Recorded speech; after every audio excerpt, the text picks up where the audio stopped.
you're a genuinely dirty person. Captain's log.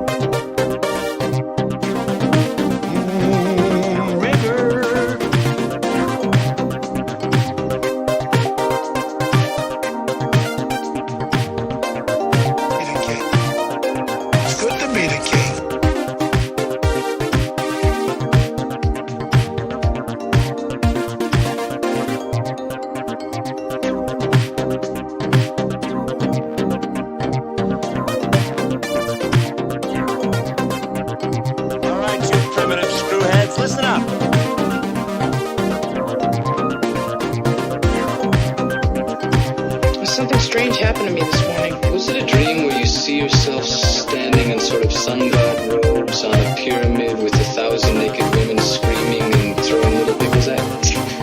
No. Why am I the only person that has that dream?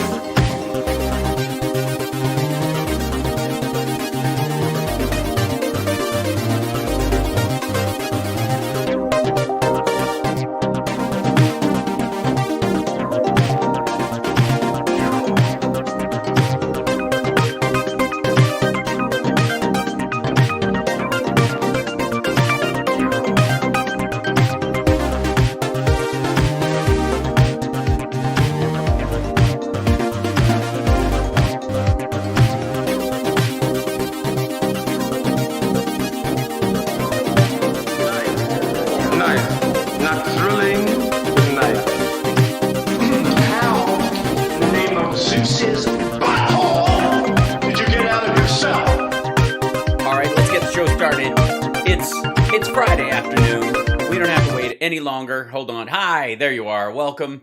Glad you could be with me. Is my mic on? The mic is on. Audio's going out. Things look all right.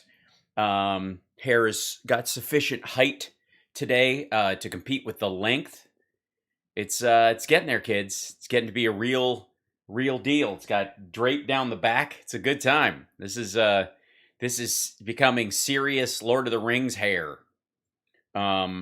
And if I really get at it with some mousse and a brush and some hairspray, it can, I'm this close to nearly reaching Eric Brittingham from Cinderella level. And if you don't know who that is, I can't help you. He also plays with Zakk Wylde, which I always thought was I think he jumped over there. Am I mistaken? No, it's the guy from White Lion. White Lion's bass player plays with Zakk Wylde now, which is hilarious. It's like going from florist to biker gang. It's kind of amazing. And hello. And happy returns to many of you that have that joined me in the morning. And if you don't know, we have a Monday, Wednesday morning show now, 9 a.m. Pacific time. Next week is going to be a hash of craziness as far as show schedule goes. And I'm going to apologize ahead of time because I'm going to be rolling the dice. I'm going to be on the road like crazy next week, and and a lot of the time it'll be me and just the kid. So if I do a short hello on a show on one of the weekdays like Wednesday, Thursday, or Friday next week, that is why. Please forgive and be forgiving. Because family comes first. I love you guys. But that's how it rolls. That's what's happening. And Tuesday night, of course, we are at the formerly named San Manuel Indian Casino, which is, I don't want to screw up the name. I've only glanced at it once. But we are there Tuesday night. Very exciting. 2 sets. We also booked a gig. I think it's almost on or whatever. Like, as far out as I booked a gig, like in stand-up, this is close. For May of next year for Nerd Halen in a border town of Idaho and Nevada that is just in BFE. But it'll be a fun gig, and it'll be 2 nights, and I'll let you know, and it'll be crazy. But that's May of next year. So it's just strange. And we're also on the Monsters of Rock cruise, which I believe is sold out. They might have some cabins left. We shall see. But we're going to be on that as well. It's very exciting. And I have some stand-up gigs coming up, not the least of which October 23rd, Sexy Liberal, available to be streamed live as well as visit live. If you're in the Madison, Wisconsin area, we will be there live. That morning, I will be doing my radio show in Chicago from CPT, and then driving up to Madison, and hopefully have a little hangout with some folks before the show. That's my hope.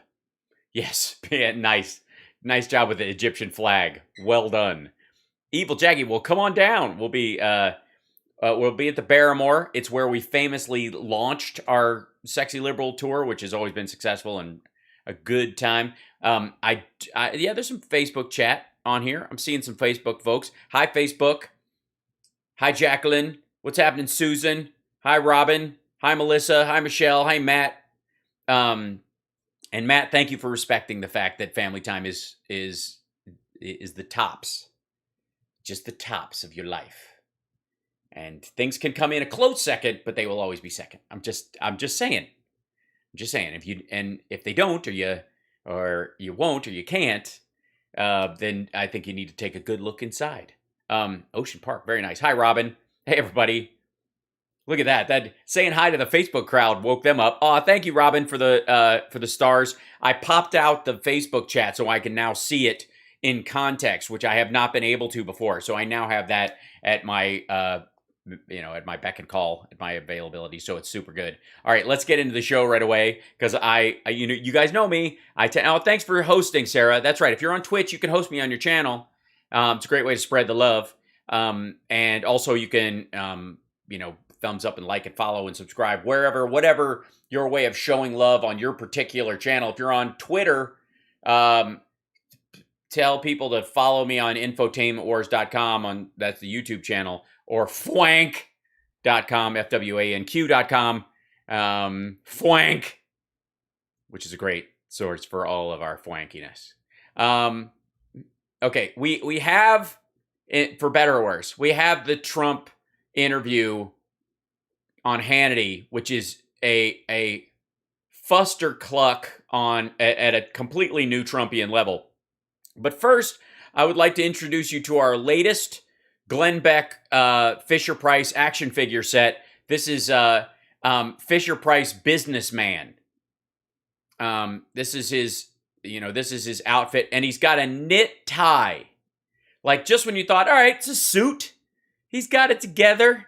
It's not some wacky scarfed kids playing cowboy outfit. And then he's got to throw a knit tie in there. What'd you crochet it yourself? You weird Cracker Barrel asshole. He's had this up too. Day 37 since stranded in Afghanistan. For the record, Glenn Beck has never been stranded in Afghanistan. You think he had a neck lift? You think that's what it was? So he was wearing the scarf to cover the neck lift? I don't think it took, if that's the case. There's a neck lift that I'm a big fan of, which is lay off the ice cream. Would be it's great. Yeah, holy 90s, exactly. Yeah, he usually wears big boy PJs, his cowboy PJs. But so this is, by the way, exposed, which is very frightening. I'm glad the desk is as high as it is. How Karl Marx's vile tactics are being used today. Karl Marx's vile tactics, the tactics of Karl Marx. I'm sure these are Karl Marx tactics that no one else has thought up. And this has got to be Karl Marx. It's not just run-of-the-mill revolutionary stuff that's being threaded through some assholes in the activist class. I'm sure this is pure Karl Marx. Here it comes. Karl Marx. Take it away. Piven strategy of manufactured crisis and overwhelmed the system back in the day. He's back. He's got a new book. Who was Karl Marx? The man, the motives, and the menace behind today's rampaging American. Are we supposed to pick out which one he is? Shit. Who was Karl Marx? Is he that guy? No, that's Lenin, I think. That's obviously Santa. This is obviously the winner of the biggest beard competition in Wyoming 3 years running in 1865. This is obviously John Wilkes Booth's second cousin. That's Mika Brzezinski's dad. It has to be, because he's got to be one of these. I'm pretty sure that guy was a president. I'm sure, and I know that guy is a president. Is that Bernie Sanders without his glasses? I can't tell. Obviously, this is Brezhnev, or one of his many body doubles. This is, of course, I think she's the lead character in Strangers with Candy. That's Randy Pelosi. This is some guy taking a selfie with a book, which is very strange. I don't know what the shit that is. Is that one of the guys from, do we know? Any guesses? Obviously, this is the grandfather of the Green River Killer. I'm going to go with that. This is the guy who lost the job to Dick Sargent when Dick York took over. That's, of course, one of the few serious and dramatic photos of Don Knotts. And obviously, this is probably some Russian woman who stole American nuclear I don't know. Who was Karl Marx? It's hard to say. Obviously, he's rolling the dice and saying it's between these two people. And I'm going to guess, in reality, besides Joe Biden, that's Saul Slavinsky, Schlemiel, Schlemazel, Hassan Pfeffer Incorporated. It's Helena Bonham Carter. You're right. Beg your pardon. Everyone on this thing is named Dick or has a relative named Dick. This is true. Jerry Blank, thank you. Thank you, Chris. Chris, well done. Okay. This is the great book that no one's going to read. He has worked under President Reagan, H.W. Bush, Clinton. He was in the Office of Management and Budget. He is a guy who has an awful lot of... Anybody can spot Marxism. It's a guy who worked in the OMB. ...credibility and has been around and has, because he's an investigative journalist, actually knows how to tell the right story and get the facts right. Excellent. So he investigated this person. And was he ever able to find out who was Karl Marx of those pictures? Please tell me I don't have to wait till the last chapter to figure out which person in those pictures. I'm curious. Good to talk to you again. How are you, sir? Hey, Glenn. Great to be with you. Thank you. So, Thanks for having me. Who was Karl Marx?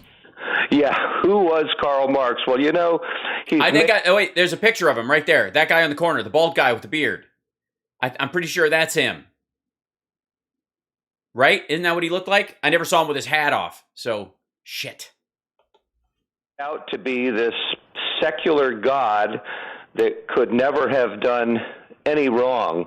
But as I describe in the book, he is... Is that that's the short title. I don't know how I'm going to look that up in the card catalog. Everything that he claimed to hate about all the people he was going to destroy with the communist revolution. He was a greedy, selfish, petty, arrogant, lazy, dishonest, two-faced, lecherous, bigoted, and he brimmed with hatred. He had all the ugly characteristics. Also racist. He was racist. Don't leave out racist. I mean, bigoted is one thing, but he was full-on racist. Attributed to others to excuse the destruction he and his followers intended to inflict on the world. He was deeply bigoted. He hated blacks. He favored slavery. He called the proletariat he was supposedly going to free from their chains stupid boys, rogues, asses. He spied for the German government on his communist friends for money, and well, he's not going to do it for free. There was no, in his defense, there was no communist spying co-op at the time. He would have loved to have started one on his own, but he didn't have that chance. The fact that his father was a wealthy attorney. Yeah, he's basically describing Trump, right? Marx and Trump are like this, and Marx is on top. Money on him. He was perpetually broke and spent his also much more like Trump. You'd think they'd be as what strange bedfellows. Life, depending on small cash donations from his co-conspirator Friedrich Engels, who stole money out of his father's business petty cash account, and then spent the rest of his time hovering over ailing relatives, waiting for them to die so he could find out what he would get in their wills. This was the real guy. And it turns out he is typical Mao Zedong was the same way. Bill Ayers was the same way. The caste. Well, at Bill Ayers' defense, I mean, he had violent ideas, but he was an underachiever. I mean, not only do you have a guy who's killed somewhere in the order of, between 40 and 100 million people, depending on who you ask, but also had syphilis and didn't believe he had to watch out for things like gonorrhea because he washed his genitalia in his concubines. That's what he said. I mean, few people have said more disgusting things. Again, I don't know why Trump has a problem with them. Brothers were the same way. These are all impossibly arrogant, greedy, selfish men who believed they had the right to own the world. I mean, really, that's what it they died before they ever got a chance. Phew. Comes down to. All they were driven by really was power and greed. Right. So again, Trump is a Marxist. I've been saying it all along. They have so much in common. I mean, shall we? Let's see. Walter Williams wrote a paper. He was he passed away in 2020. I believe it might have been COVID related. He worked at what school? He was a professor of economics at George Mason. Let's see. May Day celebrations are being held all across the fruited plain with leftist radicals and unionists worshiping in the ideals of communism. They wrote a pamphlet. In 1867, Marx wrote the first volume of Das Kapital. The second and third volumes were published posthumously, edited by Engels. For those who see Marx as their hero, here's a few historical tidbits they might find interesting. Nathaniel Weil, himself a former communist, dug them up from his 1979 book, Karl Marx, Racist. Kind of more to the point than this dude's kind of, who was he? What was the thing? Let's find out. Just straight up, I mean, way to just kick it in the ass. There you go. Karl Marx, Racist. For example, Marx didn't think much of Mexicans when the United States annexed California from the Mexican War. After the Mexican War, Marx sarcastically asked, "Is it a misfortune that magnificent California has seized from the lazy Mexicans who did not know what to do with it?" Engels shared Marx's contempt for Mexicans, explaining, "In America, we have witnessed the conquest of Mexico and have rejoiced at it. It is the interest of its own development that Mexico be placed under the tutelage of the United States." Marx had a racial vision that is interesting to his modern-day black supporters. In a letter to Engels in reference to his socialist political competitor Ferdinand Lassalle, Marx wrote, "It is now completely clear to me that he, as is proved by his cranial formation and his hair, descends from the Negroes who had joined Moses' exodus from Egypt. Assuming that his mother or grandmother on the paternal side had interbred with an N-word," he uses the full-on, it's a hard R from Marx on that one.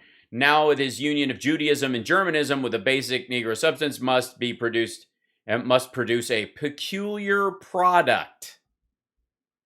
Engels shared Marx's racial philosophy. 1887, Lafargue, who was Marx's son-in-law, was a candidate for council seat in Paris district that contained a zoo. Engels claimed that Lafargue had 1/8 or 1/12 N-word blood.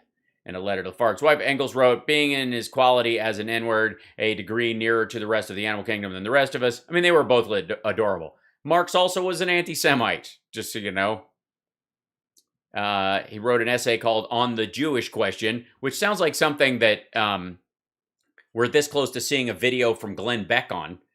What is the worldly religion of the Jew? Huckstering. What is his worldly god? Money. This is Marx. Money is the jealous god of Israel, in face of which no other god may exist. Money degrades all the gods of man and turns them into commodities. The bill of exchange is the real god of the Jew. His god is only an illusory bill of exchange. Jesus Christ. The chimerical nationality of the Jew is the nationality of the merchant, of the man of money in general. Ooh. Yes. The primary reason why why the fruit of thought that hangs from a tree like that is of no interest to me. Well, I feel the Sparksist philosophy has a lot going for it that does not entail a history of beliefs like that. So that's good. Whew. But let's see what his vile tactics. Let's see who those people that want Medicare for all or something are the same as that guy. Is what he's saying. Communism is window dressing. It's the marketing plan to sell this monstrous ideology. That's what it is. It is. When you actually learn about him, and a lot of this stuff wasn't known. A lot of the stuff was held back by the former Soviet Union and classified. And I think it was a Verona paper time that some of this stuff was released, but nobody wants to talk about it. Nobody wants to expose it. But I just did. It was really easy. I mean, it's just easy. Yes, it's all factual information because I think his wife said this should be preserved. Yeah. Well, it's definitely, it's available today. In fact, a lot of my sources come right out of a website called Marxist.org. And another lazy cut and paste book from the right. Yes, exposed via Wikipedia. These secret information that was hidden from the public until the 1979 book Karl Marx, racist, which is not to say that Karl Marx's colon was racist, although since the rest of him was racist, I suppose it was. It just didn't come up. Ew. Sorry. So far, no vile tactics, though. Are we getting to the vile tactics? It's simply amazing. And, there's still a lot of classified stuff about the Soviet communists and their various meetings. But Marx is just amazing, the truth about his life. 2 of his daughters committed suicide, right. A son-in-law, 3 of his children died of malnutrition while his wife was running around trying to raise enough money to get a coffin for one of their kids. Marx employed what one writer described as a loutish, libidinous, and otherwise useless secretary because he felt that a man of his stature needed to keep up appearances. He was that the character of Mrs. Swiggins on Carol Burnett was based after Karl Marx's secretary. Mrs. Swiggins, will you get in here right now? Simply amazing. It's simply amazing. Can you say amazing more or amazing? Say amazing again. Can we get on to the whole, how are the vile tactics still, yeah. This is the guy that all the leftists, all those Antifa folks rioting out in the streets claim to call their own secular God. Do you get into his... So when you say they claim to call their secular God, is he indeed not a God because he's secular? And secondarily, are they claiming this and it's not actually true? Good Lord. Faith or lack of. I mean, there's evidence that he was a tortured guy and had said in his life, I sold my soul to the devil. Yep. Can you talk about that at all? Yeah, sure. So, they were ethnically Jewish family, but his father converted to Christianity, became a Lutheran so that he could continue to practice law in Lutheran-dominated Germany. And Marx was raised as a Christian. Yes, they're saying Biden and Obama are Marxist. Yes, I don't...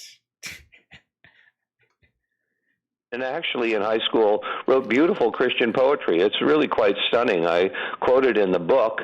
But when he went off to college, like we are all familiar with, he fell in with... that's when the tainting happened. He went off to... That's what you got to do is... The ultimate message is of, don't send your kid to college. They'll come back a Marxist pederast with syphilis. Jesus. Wrong crowd. Some claim it was a Satanist crowd, Richard Wurmbrand, who was Who sounds like a Satanist, Richard Wurmbrand. A Catholic priest who was tortured by his communist government. I believe he was Yugoslavian or Romanian, I forget. He wrote a book called Marx and Satan, and he quotes. It sounds fair. Marx's poetry after he made this conversion. Marx wasn't an atheist. He felt like he should be equal to God. And I quote a poem right at the beginning of my chapter. Well, if an atheist thinks there is no God and they think they should, I don't know, this is very confusing. On Marx, that describes that, and it's really a paraphrase for Isaiah, where God describes. Oh, get on with it! How are the tactics? The title of this is Exposed: How Karl Marx's vile tactics, not his vile beliefs, not his vile personality, not his vile lack of beard oil, vile tactics. Let's hear it. I'm waiting on that are being used today. It is Friday. I am concerned. This is what a bunch of lip flapping bullshit. Get on with it. I mean, it's really the same thing. Isaiah says, "I will ascend above the heights of the clouds, and I will be like the Most High," talking about Satan. And Marx says, "I will wander godlike and victorious through the ruins of the world, and giving my words an active force, I will feel equal to the Creator." So Marx hated God. Well, I will feel, in theory, right? Not to defend the obvious, delusions of grandeur written in there, but I will feel equal to. And I really believe actually most atheists, if they're honest, that's the truth. It's not that they don't believe, it's just that they can't fuck off with judging atheists. I don't care. You promised vile tactics that are being used today. And God would allow, all the things to happen that happen in the world, and that's their rationalization. But I don't think from what I've read, I don't think Marx was, you could put him in that category of just can't believe that God would allow these things to happen. Right. He was an oppositional, oppositional force. Yes. He was. Yes. I think he actually believed in God and was trying to thwart him. That's right. Yes, that seems like a good use of your time. You believe in God, and your goal is to thwart an all-knowing being that you believe controls and is and of all things. What was he going to do? Like, drive through Tulsa, Oklahoma, wait for a 900-foot Jesus to walk by and build a big ladder and punch him in the gym jams? What are you talking about? Taking the opposite positions. Yes. Yeah. For fuck's sake. Exactly. No, exactly. Absolutely blazing defiance. And that's pretty much... Blazing defiance. You sure you don't want to use flaming? I mean, you could get the gay agenda worked into this as well. I'm sure it's got to be part of it, right? His life and his story. I mean, all of his friends describe him as a man, a destructive spirit whose heart was filled with hatred, one said. Engels said he rages without ceasing, as if 10,000 devils had caught him by the hair. Yeah, it sounds like a night at Mar-a-Lago. Kunin, probably the most prominent yes, anarchist, the ancient art of thwarting God. Said one has to worship Marx in order to be loved by him. One has to at least fear him in order to be tolerated. Marx fuck is off! extremely Get on proud, with it. Up to dirt and madness. And this is the guy they founded their whole ideology on. Honest to Jesus. Where is this? Where? Yes, it's obviously the dead gay ghost of Karl Marx is striking fear in the hearts of man today. Yes, Marx ate your baby. It's crazy. So, Jim, your book pretty much describes everything. Wait, you went to break and came back? Okay, so maybe these are the tactics. Here come the tactics. Christ, we needed that introduction. Happening today as a result of, Karl Marx and further developed by his followers. Yep. But am I wrong saying that it is chaos and hatred is the main strategy? Yes, no, absolutely. So, okay. Let me see. Chaos. Run that by me again, Glenn. Hold on one second. Chaos and hatred. Let me see. I don't want to jump on the wrong page. One second. Run that by me again. Further developed by his followers. Yep. But am I wrong saying that it is chaos and hatred? Okay. Chaos and hatred. Let's see. Let me see if I can find something in here. If you don't mind, give me 1 second. Glenn Beck. This is chaos and hatred. Here is let's see. I'll just go to videos, see what's just up on here. Chaos and hatred. So the goal of Marx is chaos and hatred. This is, of course, Glenn Beck's. I don't know why he's smiling in this, because what is there to smile about in the world? No leaders with a spine, selling our kids for power, Ponzi scheme to heal the economy, government's big tech takeover. They're weaponizing everything. I'm fighting like hell. Marx's psychological terrorism today. Thought police are here. America's deficit of truth is China provoking Taiwan? Of course they are. It's silly. Massive debt ends empires. Fauci's an idiot. We've accepted the new normal. One way to stop him with Biden. Empty shelves are coming. Oh, look, it's our newest favorite Satan worshiper, allegedly, Mike Flynn, is eating ice cream a sign of dementia.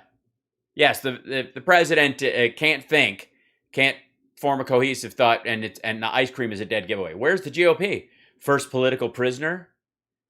Sit down and shut up. Financial privacy is out the window. It was disgusting, whatever it is. Vaccine mandate hidden inside bill. Jedi is now problematic. On the road to genocide? Activist calls for violence. What may be coming next? Where'd they come from? We're in times of weak men. Well, that's obviously a moment of self-reflection for Glenn. They're weaponizing our IRS. Aussie police out of control. New poll, Trump would win. We could be Venezuela in 4 years. Inflation out of control. No vaccine mandate for them. These crazy people coming across with bringing AIDS across the river. We'll get to that in a minute. That's what Trump said. We're giving China authority. Trump slams Biden's withdrawal. Awful attacks against capitalism. 15,000 at our border. Pakistan helps when U.S. won't. Is intellectual diversity dead? Worst plague of human life. China economy in trouble. Well, yeah, of course it is. The left has already succeeded, which is probably the most frightening thing. But tell me again how, hatred and division are the keys of Marxists. Yeah, mass hysteria is the main strategy. Yes, no, absolutely. Yes, it's a clickbait strategy. Fuck off. No, and it's really, although obviously you look at Antifa and BLM, these people express genuine hatred. I mean, it's hatred for things that literally do not exist. It's meant. Oh, then I wouldn't worry then. I mean, hatred for things that do not exist. Well, I guess atheists feel that way about Karl Marx's disdain for God then. Manufactured hatred, and some of them are foolish enough to actually believe it. But the strategy is basically intimidation. I call it psychological terrorism. Okay, so this is probably the same clip we saw before with a different title on it. He's just ad testing these. Lenin was the first one to really articulate that. He said, imagine there's no heaven. I am the walrus. Shut the fuck up, Donnie. We need to write in a language that inspires hate, revulsion, and scorn towards those who disagree with us. You know. Huh. Now who took that note and just fucking ran with it? Sorry, we need to write in a way that does what now?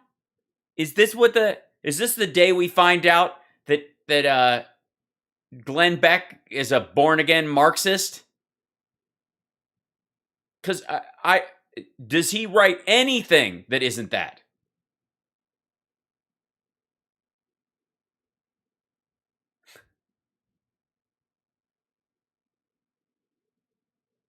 Yeah.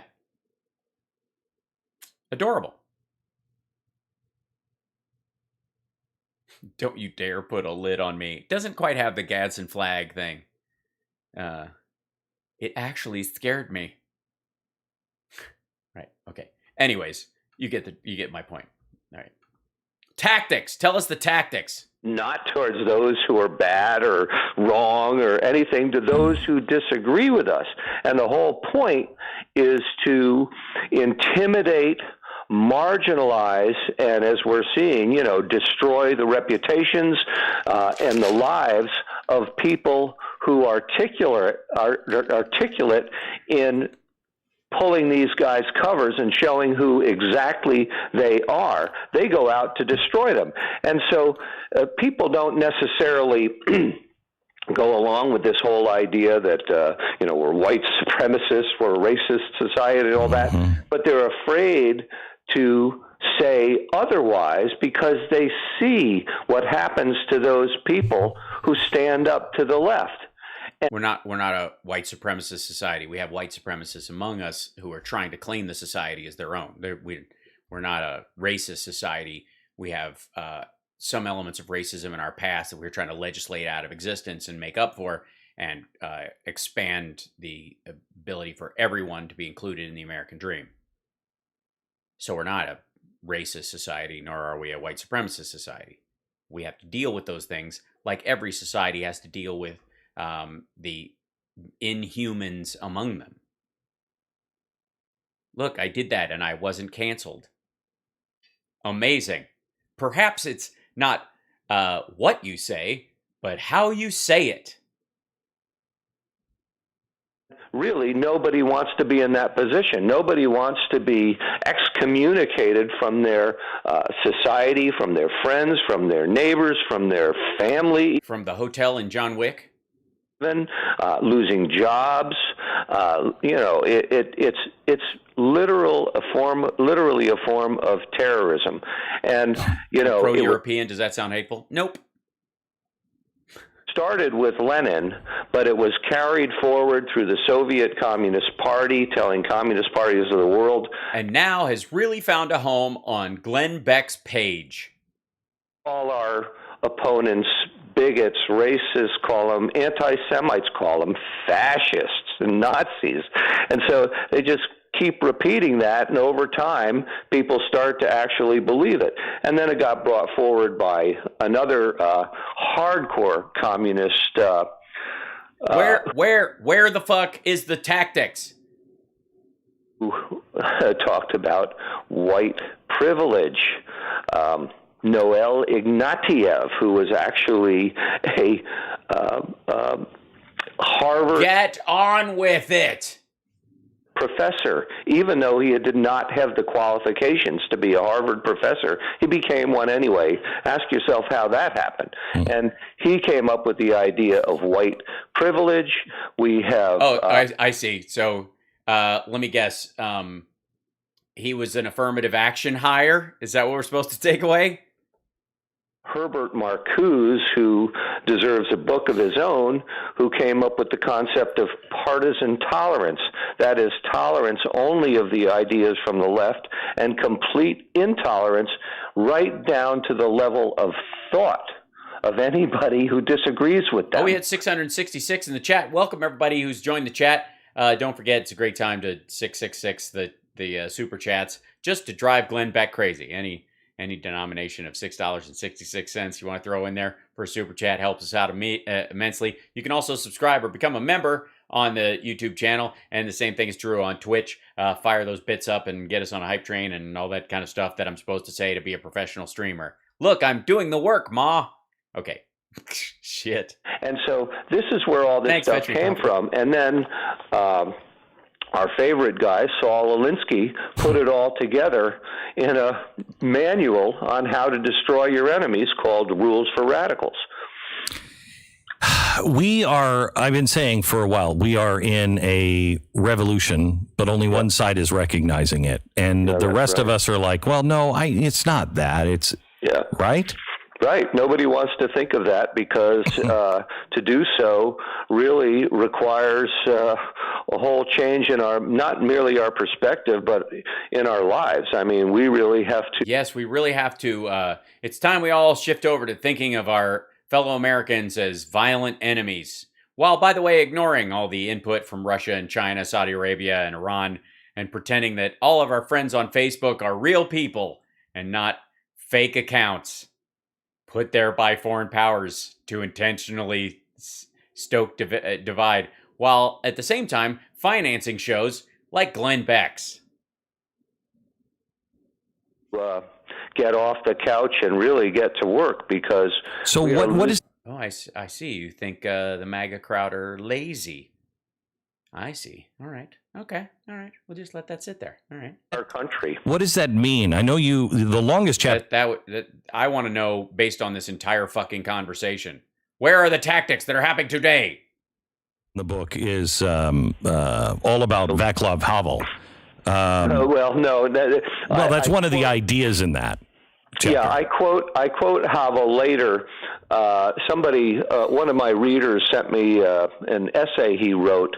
I didn't actually. I don't doubt it. Know that he had said. Was it in crayon on toilet paper? Did he write it with his feet in an insane asylum? Inquiring minds want to know. Same thing, but it's very important. Why does Glenn's stomach hang on the table? Where else is it going to go? His suggestion, he was the leader of Czechoslovakia after the Soviet Union, quote unquote, fell. He was the Czech Republic's first president. They didn't fall. We are not falling. We are just playing a little game with the West, yes? We will pretend to be broken up. We will pretend they have Ukraine and other places. But in reality, we will just pretend to be Russia, and then we'll sneak up behind them and this is the only plan. And he said the only way to circumvent the communism that is deeply entrenched in the culture and the society and the institutions, which is the same problem we have here, is to create a parallel society. And you create a parallel society that everybody will find preferable because what the communists set up is so horrific. Nobody wants to be part of it. They just don't have any options. But we have a very good opportunity here, especially in state and local government. You mean to support democracy and not let the debt ceiling stagnate and crash our entire fucking economy, and maybe build infrastructure based on taking in taxes from normal capitalist business structures and actually build the country up naturally, or instead of letting it fall so far behind that indeed to get out of the problems we find ourselves in, we would have to nationalize forces through it. We'd have to take the military and the National Guard to save all the bridges eventually because they haven't been taken care of, which would be a giant act of socialism or capitalism, which seems to be the direction that McConnell and them favor. Like that, you mean? You mean like that? How the school boards are being overthrown, and of course how the national government comes in and says, well, we're going to declare those people domestic terrorists. Right. Only the ones that are actually threatening to murder teachers and people on school boards, you fucking lunatic. Really insane, but No, it's quite sane. It's quite sane. In a civilized society, you don't get to come to a fucking school board meeting and threaten people with death without getting in a smidgen of trouble. You should get a knock on your door from one of the people that we pay to represent our interests as a general public, so we don't have to go knock on your door and burn your fucking house down with this some sort of weird vigilante justice thing. How about we have a functioning legal system where a cop goes, hey, don't, we're giving you a little warning, don't threaten people's lives. That's against the law. And, first you'll pay a fine, next you're going to fucking jail, because our concern is, and you might understand this, is that you might follow through with it. And this is a woman in her mid-50s who would rather not be in a gun battle on her way to teach social studies. We have to provide those alternatives, and as we do, the votes... We're going to build an entire government based on the power of NASCAR and Chick-fil-A. Come on, listen to me. All right.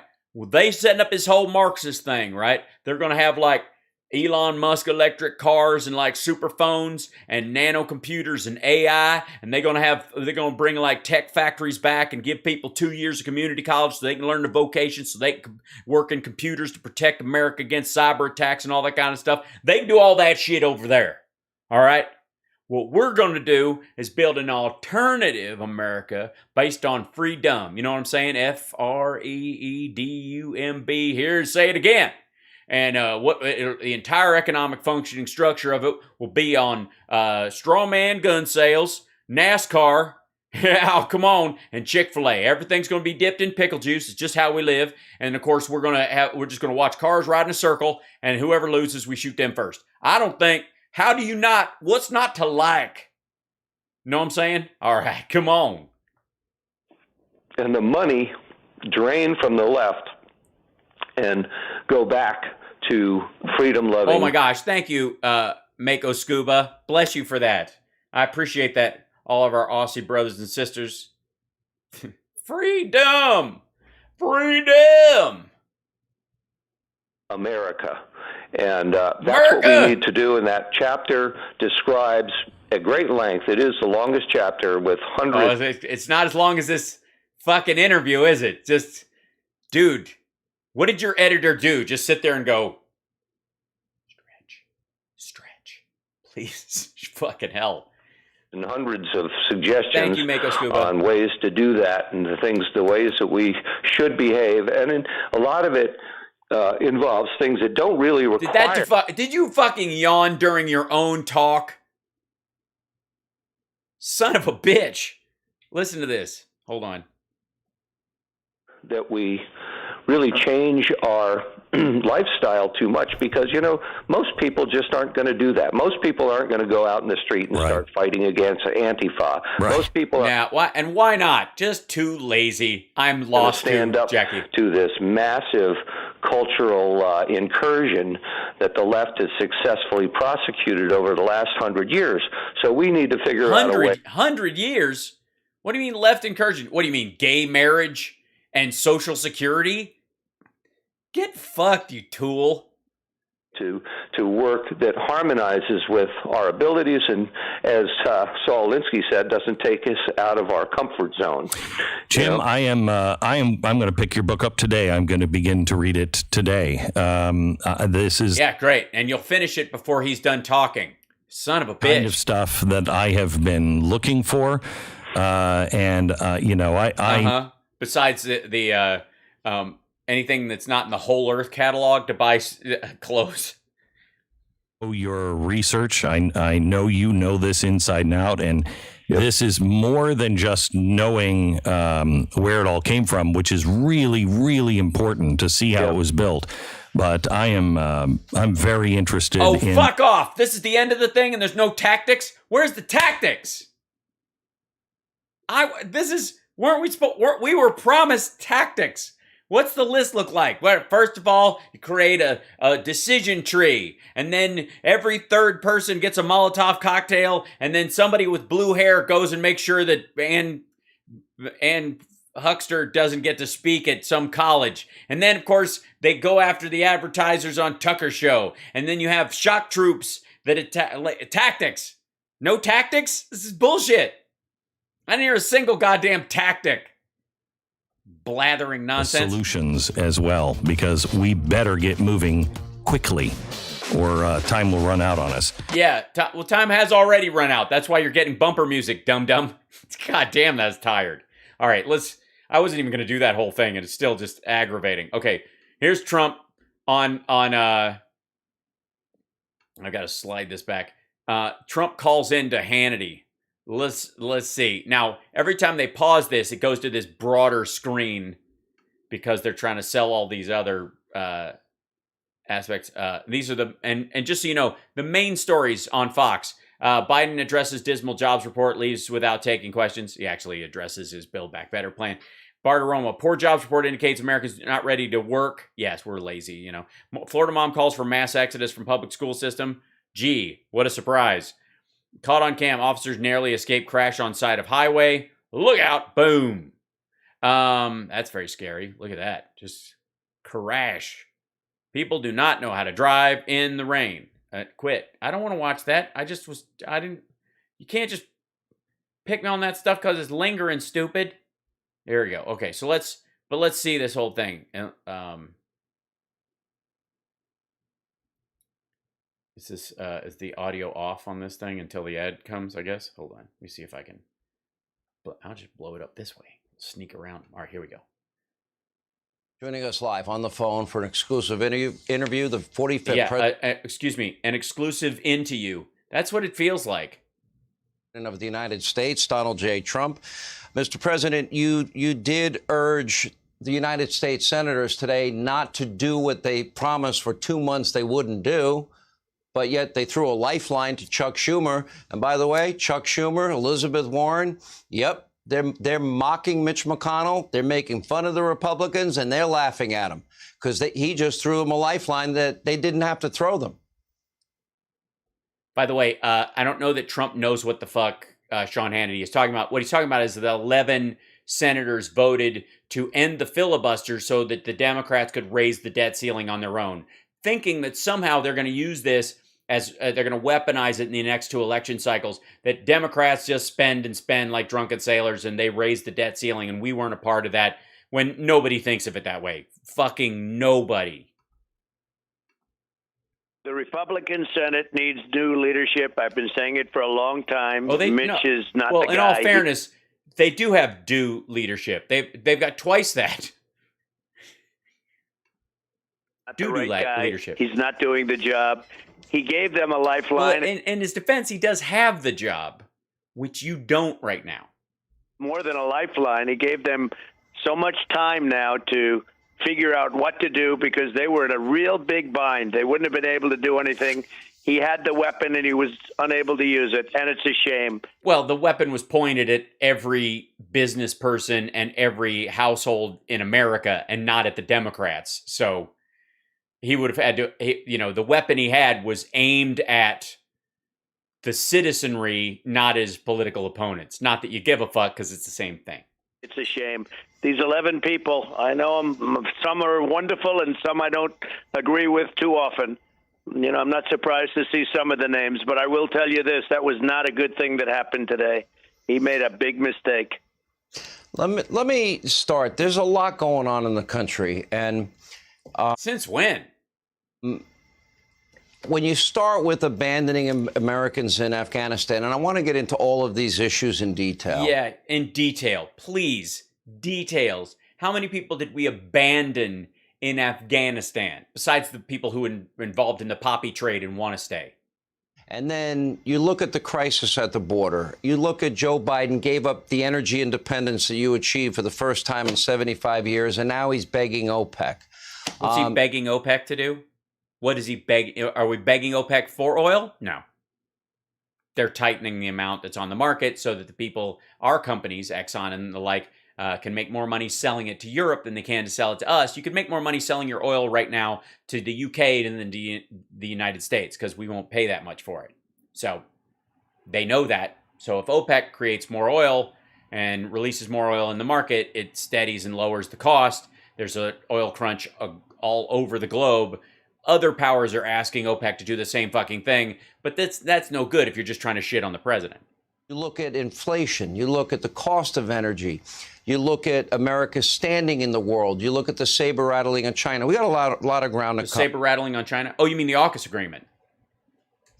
The first thing, though, that I really think needs to be discussed is it's what, now day 54? Of you wearing the same orange foundation makeup that Trump wears? Has he noticed? Abandoned behind enemy lines. It's been almost 40 days since Joe has even mentioned them. We have thousands of green card holders. We have unknown hundreds of Americans and their families abandoned. So if they're unknown, how do you know that they're there? I mean, it's a decent question. If they're unknown, if it's an unknown number, then how do you know it's a number at all? He wouldn't do it 13 days before he abandoned them. Then we have Afghan allies we abandoned. And then we have military equipment in the billions of dollars that we... Yeah, don't ask Trump about the Afghans we left there because he didn't want any of them coming here. So, the hands of terrorists. I never thought, Mr. President, in my lifetime that I'd ever see that happen. Well, you're not seeing it now, so congratulations. What, is there anything we can do now? Well, look, we have to get our country back. It's what happened in Afghanistan, in my opinion, Sean, is the single most embarrassing event. And we're back to embarrassment because embarrassment is the worst thing that can happen to a human because Trump only cares about appearances, which, by the way, is why he gets along with Xi Jinping and Kim Jong-un so much, because it's all about appearances, big parades. As long as it looks good, it must be good.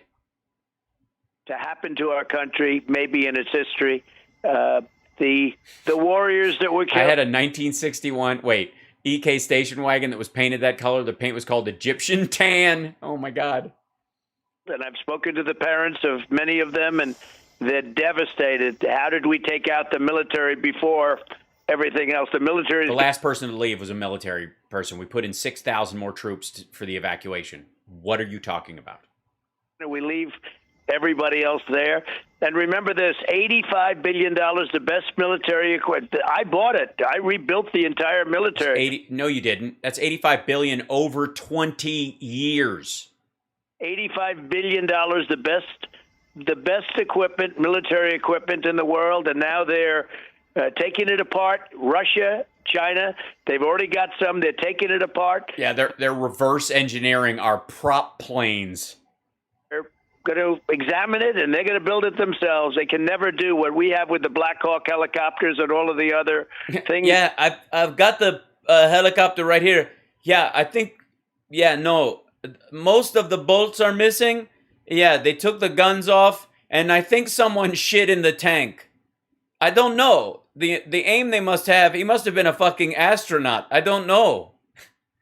Yeah, the dude walking around with the cell phone on, basically bitching that they destroyed the plane. They're taking it apart. They're going to examine it, and they're going to build it themselves. They can never do what we have with the Black Hawk. I can't make one of these. Like, it's just a bunch of shit. This is terrible. Yes, the door won't even close. I'm not going up in this fucking thing. Helicopters and all of the other things that we have. This is the most it looked like a total surrender, the most embarrassing moment. And then How is it a total surrender, by the way? We weren't fighting a war. We were helping the Afghan military and the government stand up. We were not fighting a war. We were not fighting a war. There was no war to lose. We did what we came there to do over a decade ago. We didn't lose. We did not lose the Afghan war. We weren't in an Afghan war. The government there and that military was technically fighting with the Taliban. Now the Taliban is fighting with ISIS. They're protecting Buddhist sites from ISIS now. What the fuck? Also at the border, and they see these pictures at the border of hundreds of these gutted fucking planes. All right, look at this. Hold on. Look at the planes in this situation. Thousands of people coming in every couple of weeks into our country. It's an embarrassing moment. And then you look also at the border, and they see these pictures. The doors at the are border taken off. There's no of guns. Thousands of people coming in every couple of weeks into our country. Oh yeah, this is the part where he tells everybody we have open borders. So the former president is telling the world we have open borders. We don't. We do not have open borders. The border is not open. Nobody thinks the border's open. Oh, fuck off. Just watching them, like, don't jump around. It's so weird. I'm not dangling my... Get out of here. Could be another ad for Vegas. Yeah, I've heard of that place. Golf, something golfy. There's a golf thing happening. The golf, and then the golf thing. Golf. We don't care. Thank you. Moving on. Next. Yeah, ads. Get it. Ad 1 of 1. Okay, get to it. I don't care. Sorry, this is aggravating because they didn't load this on their YouTube page. At least we could find, so we have to use their thing. Okay, pause. Let's go back to wherever it was. Yeah, about there.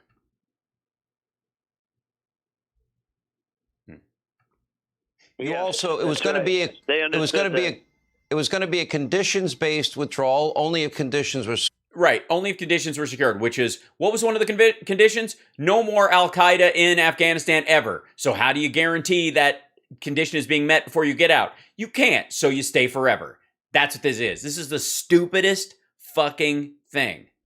Well, you would keep in perpetuity Bagram Air Base, which we paid for and built. Can you explain why? We don't want to be there. It's 6 buildings and a fucking runway. It's not a space station on the moon. To me, when Joe Biden had the month of March, April, May, June, and July, when he had full control of Kabul, including the perimeter around Karzai International Airport, when the Taliban was way south of Kabul, why didn't he evacuate? If he wasn't going to obliterate them and push them back, why didn't he move everybody out when he had full control of Kabul and the airport and the perimeter? Why would he wait until the Taliban took over Kabul? Well, because we were still expecting the government and the military to stand up, and if we just headed for the doors, it would make it even harder for them to stand up in those places because it would be obvious to everyone that we were headed for the exits for real this time, and we had to process all the people from the SIV program that Trump and Stephen Miller stiff-armed and kept from getting out of the country. So we had to do all that work too, and everybody knew it, and everybody talked about it. Will we even have time to get all the SIV people and their families out? The answer is no, by the way. That's directly why we lost soldiers. That's why we had to jam up at the airport, because Trump had work to do and he never did a stitch of it. Nobody understands it, and the media's not covering it. It's already become like not only fake news, but old news. They're trying to get rid. Nobody's complaining about the thing that only I'm complaining about, because if they complain about it, they have to point out the fact that I fucked the whole process for 4 years. You don't see them talking about that now. I read an article 2 days ago where they're selling had it read to him. Guns. They have 600,000 guns of different types, the most sophisticated weapons in the world. And they're selling these machine guns and guns on the black market. Other countries are buying them. Yeah, well, they don't have a chain of gun stores there, so everything's the black market there. What black market? Back to Pakistan? They're the Afghan military's guns. They dropped them and didn't use them. They don't have, like biometric sights on them. They're fucking machine guns. Selling them. They don't need that many. You don't need that many. 600. Nah, you don't need that many. You already got most of the country anyways. Jesus Christ. To 700,000 guns. They have night goggles that are better than anything we have. The fucking night goggles. Go on Alibaba. They're $1,200 a pair. Let's see. Can we buy them? They're $1,200 a pair. They're $800 a pair if we buy 1,000 of them. That's cool. Where are we going to get money? I don't know. The poppy trade? I don't know. I'd much rather have 6 or 7 of us killed just to get the old ones that the military left behind that have the lenses cracked. Model. Brand new, out of the box, never used. Out of the box. Did they have an unboxing on YouTube? I haven't watched the Taliban's unboxing videos yet. Have you? Did they do makeup tutorials too? Fuck off. For the latest model. All stuff that, they never like to... Fucking holy shit. Look at that. Wait a second. Wait. Look at the doors on this helicopter. Model. Brand new, out of the box, never used before, the latest... Wait. Shit, it gets all great. God damn it. I gotta wait until this comes out and look at these pictures. The doors are busted. They're backwards. Maybe they open all that way on purpose, but it sure as shit doesn't look like it. They look broken. Model. all Look the at the stuff that, look at the they front never end of liked the it. helicopter. Very good fighters, Look at the but they window. never liked the Taliban fighting at night. Look at the engine. Now they can fight at night. They can do what they want to do. They can have fight at night. Fucker, they've been fighting. Jesus. These are the best helicopters I've ever seen that no one knows how to fly and are probably missing parts that will make them explode in the sky. Shit. They have the Apache Hey, look at this. Brand new windshield. helicopters. They have So good. the best equipment in the world. Yeah, they're not flying them. $85 billion. That wasn't the deal. And they understood. I spoke to You know, if those helicopters worked, we would be able to fly them. Abdul, and Abdul understood, we're leaving and we're taking our equipment and we're taking our American citizens. If they wanted to stay, they had the right to stay, but They did, and a bunch of them did stay. But according to Hannity, they're trapped behind enemy lines because they don't want to leave their part in the poppy trade. And we were taking them. And the last Look at these planes. They're wrecked. Look at this shit. When everything's Again, gone, if you're gonna use the last out would have been our military. You're gonna use the Wanted to footage. stay, Look they at had that the right piece to of shit. stay, but they don't want to stay. And we There's were taking pieces them, of them and laying on the last tarmac. out would have been, The when door's everything's bent. gone. The last out would have The been our rotors military. are bent. The Pieces. big mistake to take our military out That's first. a thermite And grenade, I could by the just way, see these people or a saying, smoke grenade. Abdul, he is the leader, and now if you look, he's the leader still. And we left water behind. So much water. Oh shit! No, do not. Don't play that. I could just see them saying, Abdul, the American military has left, and him saying, there's no way, you've got to be crazy. And they go, no, they've left, and going in, and then they go to Kabul, and they'll Fucking find windows are busted on this thing. Like, the doors are pulled off. We forgot to take the sand, exactly. Abdul, like, this is the little story, this is a Sir story from Abdul. Look at these fucking helicopters. and him saying, there's no way, you've got to Look be at the back. The engine panel on the back is open. Oh god, they just stripped the shit out of these things. crazy. And they go, no, they've left, and going in, and then they go to Kabul, and they'll find out that gun just ripped off the front end, just literally pulled out of the front. they left. These guys could not believe that they left, but that's what happened. Let me move to the border, Mr. President. Yeah, where you can make an equal amount of 0 cents.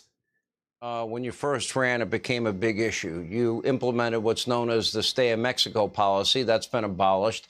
It was reinstated by a judge, and it's still kind of in place right now, actually. And most people are being directly returned or expelled because COVID rules from the CDC still apply. Hasn't been abolished. He wants you to think it's been abolished because if you know it hasn't been abolished and that you know that the border is closed and that we still have the CDC rules in place, then you'll have to admit that most of the people that try to cross the border illegally are immediately expelled or flown back to their home country. But if you believe that, then you can't be as mad about Joe Biden about some random idea that millions of people are crossing the border every month, and they aren't. About 500 miles of new wall. We had the lowest rate of illegal immigrants coming into this country in Thanks, COVID. 40 years. You eliminated the catch and release program. The wall building is stopped. The Stay in Mexico program has ended, and it's no longer catch and release. It's process and release, and then hand them people a request form. We request that you may show up in court. You don't have to. We're not mandating, but we request it.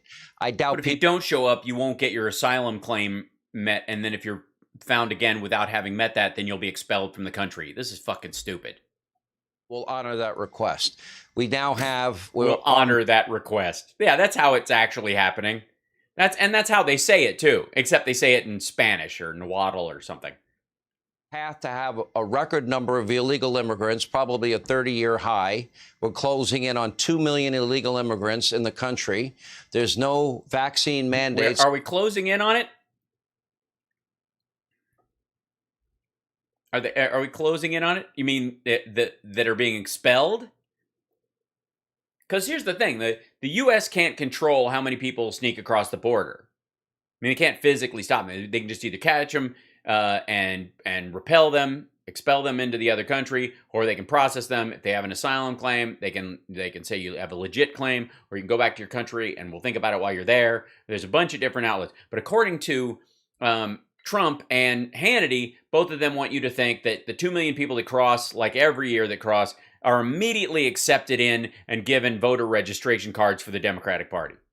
Or for American citizens, there's no COVID checks. There's a high rate of COVID positivity. Well, then how do you know? How do you know there's a bunch of COVID positivity if there's no fucking COVID checks?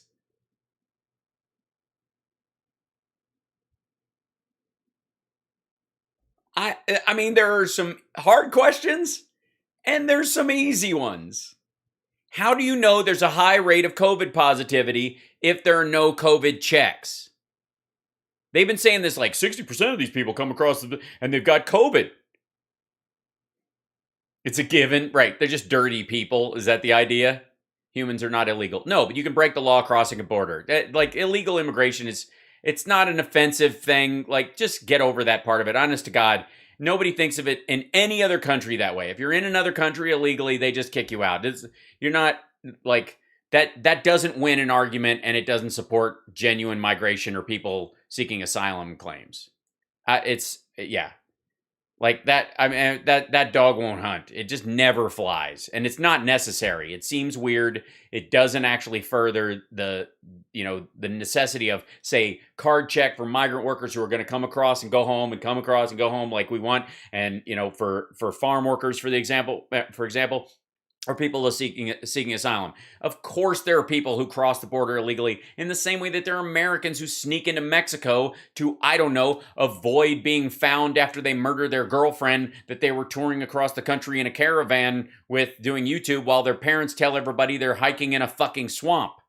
They're in Mexico or Chile or wherever illegally. There's nothing wrong with that. It's the act, not the person. Illegal immigrants are illegally immigrating. It's like, this is such it, like that's a hang up. And what it does is it creates this automatic wall of people you're talking to.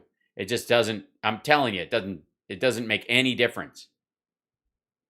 Security of background checks, if people have radical associations, it's all unfolding before our eye. You see the mess at the border. We only have one eye. That's interesting. I didn't realize. I thought it would unfold before our eyes. But apparently we have one collective eye. Apparently Hannity is part of the Stygian witches. Overcrowded cages. You had it under complete control. And now we see the Democrats are trying to slip in amnesty in this reconciliation bill. Hold on. Slip in amnesty in, let's see. Is there, we should probably look this up, I would think. Amnesty in the reconciliation. Amnesty in, reconciliation bill. Now, I don't know if what they mean by reconciliation bill. Maybe they're talking about the Reagan era amnesty rules, and it's just kind of re-upping them. I don't know. But technically speaking, there is no way under the parliamentarian that you would be able to put amnesty in to the reconciliation bill because it has nothing to do with the budget. Wouldn't work. Senate Parliament, yeah. So, let's see. Yeah, it won't go through. On Sunday, Delta significantly below Democrats' hopes, including a pathway to citizenship for millions of illegal immigrants, ruling that they can't include it in their $3.5 trillion reconciliation bill. Democrats are seeking to pass the massive spending bill via budget reconciliation process, which allows them to avoid a Senate filibuster. Yeah, there are no votes for that. You can't put it in there. It's not. You cannot put immigration reform in the reconciliation bill. You can't. Doesn't relate. So, I at this point, I've got to believe that this is done on purpose. They're not enforcing the law. Del Rio, Texas, September 21st, because if you show it now, there's nobody there. Enforce the law, they'd want to impeach you. It seems like they're aiding and abetting in law breaking. What are your thoughts on the border? Well, I think you're right about that. And I will say that the border we had was the strongest probably ever. and all they had to Thank you, COVID. leave it alone. You know, they sued us, the Democrats, Congress, for 2.5 years. We won all the suits for 2.5 years, and No, he then we were hasn't able to mentioned start the the AIDS wall. thing It yet. would have been finished in literally a period of weeks. And now we're paying $6 million a week for contractors. Not So the to millions of immigrants that are steaming across the border, teeming. Beg your pardon. There's probably steaming too. It's very hot down there. Teeming across the border are coming in big white unmarked buses. I thought for sure it was going to be like a World War Z kind of like just humans upon humans, right? Just climbing on each other to like create an ant wall. the wall. Now, the wall was almost complete, and it's one of the things that led to this great record. And one thing you didn't say, Sean, is drugs. Drugs were at the lowest point, drugs coming in. I thought this was supposed to be a slat fence so that the people would throw drugs over and they wouldn't land on the Customs and Border Patrol people. Remember? It has to be see-through. That's what they said. So they can signal. So that when you're throwing drugs over, you're going to hit them because you don't want it to hit on the ground. You don't want a packet of fentanyl to open up like that, and then you're trying to scoop it up. You lick your fingers to kind of close the tape, and then suddenly you're tripping balls. Fentanyl, which is a brutal drug. It was stopped. It was at a level that we hadn't seen in a long time, low level, and now it's coming in at levels that we've never seen. 3, 4, high 5 level. times. You have to say the high level after the low level. More than we ever had coming in. It's pouring into our country. There's something wrong. You through the ports, asshole. Believe you could even say this, but somebody doesn't love our country. When they allow this to happen to our country. By the way, this is no longer there. September 19th. I love how they keep putting this footage up. Hundreds of thousands That's of how it people. looks. Can you see the fear-mongering about Haitians that is happening right here? The choice of shots is stunning. Pouring in every 2 weeks, hundreds of That's thousands. probably a bag of fentanyl right there, those people. Coming from countries we don't even know from where they're coming. And, they're emptying out many countries. I used to say the three, Guatemala, you could add Mexico, Honduras, you could add El Salvador, but I used to say 3 or 4 countries. I hear it's 50 countries. They're emptying. Yeah, almost all the countries are emptying their prisons and sending them into Mexico to come across the American border, of course. And they're the most patient. We still have to come up with a nickname so I don't get shut down talking about this. I literally get censored if I say the R word and the M word. We'll just call them Bundys. You know what I'm saying?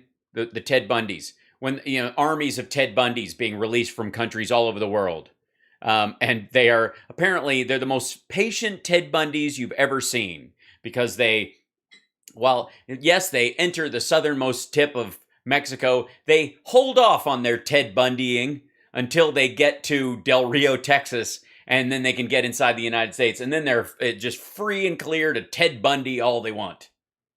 Their prisons into the United States. Their jails, some of the toughest people on earth are being dumped into the United States because they don't are they using a water slide? How are they getting them in? They don't want to take care of them for the next 40 years. So these people that are the roughest prisoners there are anywhere are being dumped into the United States for us to take care of them. What are they doing? They're destroying our country. Well, that's now a big part of the spending bill. I guess this is Do you think, can you see a theme of Fox wanting to scare their viewers with just like these shallow focus shots of black people at the border? Oh, man, you can just feel the hair on the back of every Trump viewer's neck standing up like, oh, good Lord. Oh, my. Oh, look at that. Sure is a lot of brown people. Oh, my God, I haven't seen people that brown, in a long time. Not since Tammy Faye came back from the spray tan after that guy, lost consciousness while holding the nozzle. Oh. Difference between America First policies and American Last policies. Well, America First policies might include maybe, I don't know, showing current footage of the border. Right, Sean? I'm sorry. My bad. I thought you were a news program for just 1 second. My mistake. You know, when you were out and you were pushing to get the money and fighting to get the money, which you eventually found a way to build the 500 miles of wall that you built. Yeah, you mean replace fencing with wall so that he could have, and then he didn't even paint the fucking thing. Do you think they would have painted it as they went along? No, we have to finish the whole wall, then we can paint it. And then we put icing on top and then candles. Do you know how to birthday at the border or not? Talked about a big wall, with a beautiful wall, you used to say. Yeah, now we've seen it. Now we know better. Big door in it. Now, I'm for legal immigration. All four of my grandparents came from Ireland. I think you know my family story. And yeah, we all do. We all read Sean Hannity, A Braveheart Tale. You know, they had no money in their pocket. They were broke, and my parents... Well, many of them, they didn't even have pockets at that point. The king had sewn their pockets shut. It was very sad. Very poor. So I'm pro immigration. Is it wrong to ask for a security check to make sure you don't have radical associations in the middle of a pandemic? Should we not give preferential treatment to people that don't respect our law? Should they at least have a COVID test, a health check? Is it wrong to say that if we're going to invite you into our country, we don't care where you come from, but you got to be able to provide for yourself and you won't be a financial burden on the American people? Well, if somebody's seeking asylum, then no, because they left wherever they were going with fuck all. Now, eventually they might be able to, but they're literally escaping death for them and their children. I know, I do realize your son will be skinned alive by a South American opium gang, and your daughter will probably be sold many times over. And I know yourself, that's a pretty nasty head wound you have there. But unless you've got a job waiting for you in a country you're not allowed to talk to anyone with, I can't let you in. I just, fucking hell. That seems like pretty fair conditions. Would you support that? Well, you have to support that, and for everybody else, they have to go through it. But if they just happen to walk in, they don't have to do any of the things that were supposed to be done. And no, they do. That's why you make asylum claims. The people that are allowed to stay are whole families that have asylum claims, and they've got sponsorship. Either they've got family here, or they've got an NGO they've been in contact with who will provide them with a place to live and substance and perhaps a job while they wait for their asylum claim to be processed. That's why you need more lawyers and more judges put down there so they can process to see whose are real and whose are not. So the people who aren't, you can move them out so you have more room and more help for the people who do have legitimate ones. This is fucking be a goddamn adult. You know, there's one other thing that nobody talks about. Oh, boy. So we have hundreds of thousands of people flowing in from Haiti. Haiti has... No, we don't. We don't have hundreds of thousands of people. There were 18,000 in total. 6,000 were flown back directly. A bunch of them decided to stay, and about 11,000 had either family members or someone they could stay with. Hundreds of thousands. Listen to this motherfucker. Tremendous AIDS problem. Jesus. AIDS is a step beyond. AIDS is a real bad problem. So Thanks. Thank you, Dr. Trump. Hundreds of thousands of people are coming into our country. And if you look at the stats... Look at that. That's AIDS they're wading in. That is just that they're up to their pockets in AIDS. It's just everywhere. Look at the numbers. Look at all the AIDS. It's all green. It's gross. Take a look at what's happening in Haiti. A tremendous problem. What do you mean, the president being assassinated, a hurricane, an earthquake? You mean that stuff? Many of those people will probably have AIDS, and they're coming into our country, and we don't do anything about it. We let everybody come in. Just swimming in AIDS. Look at them. Just this is the Olympics of AIDS. Jesus Christ. Sean, it's like a death wish. Look, these people had AIDS and they just evaporated. Look at their clothes. Those were people a second ago. It was the AIDS rapture that just happened. Fucking hell. I remember the AIDS diet pill. That didn't last very long, did it? That was an unfortunate branding thing. All they had to do was rename it real quick. Hi, for obvious reasons, we're renaming our diet pill. Yeah. We're naming it syphilips. Death wish for our country. That's it? It's a death. You just bailed on that shit? Hold on. They literally. We are at a defining moment of being human. Whatever. They literally, that interview, they just fucking bail on, like, there's just AIDS. We're gonna go right to commercial shit. What is he talking about? That was the end of that interview, insofar as I know. That's what they posted. Again, we always put up what they post. I'm not editing any of that shit. And the name of that, by the way, is Trump rips McConnell over debt ceiling extension. He made a big mistake.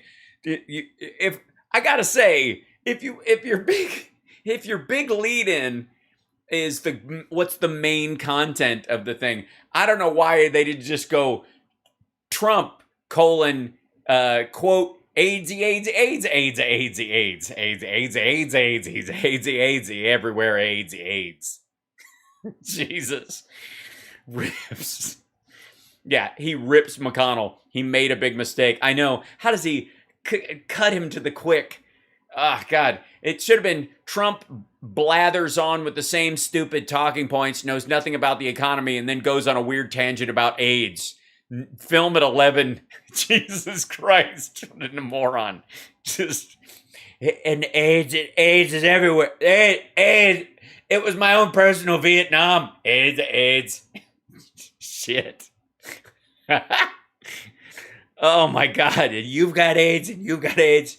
You've got AIDS, folks. They've got AIDS. Everywhere is AIDS.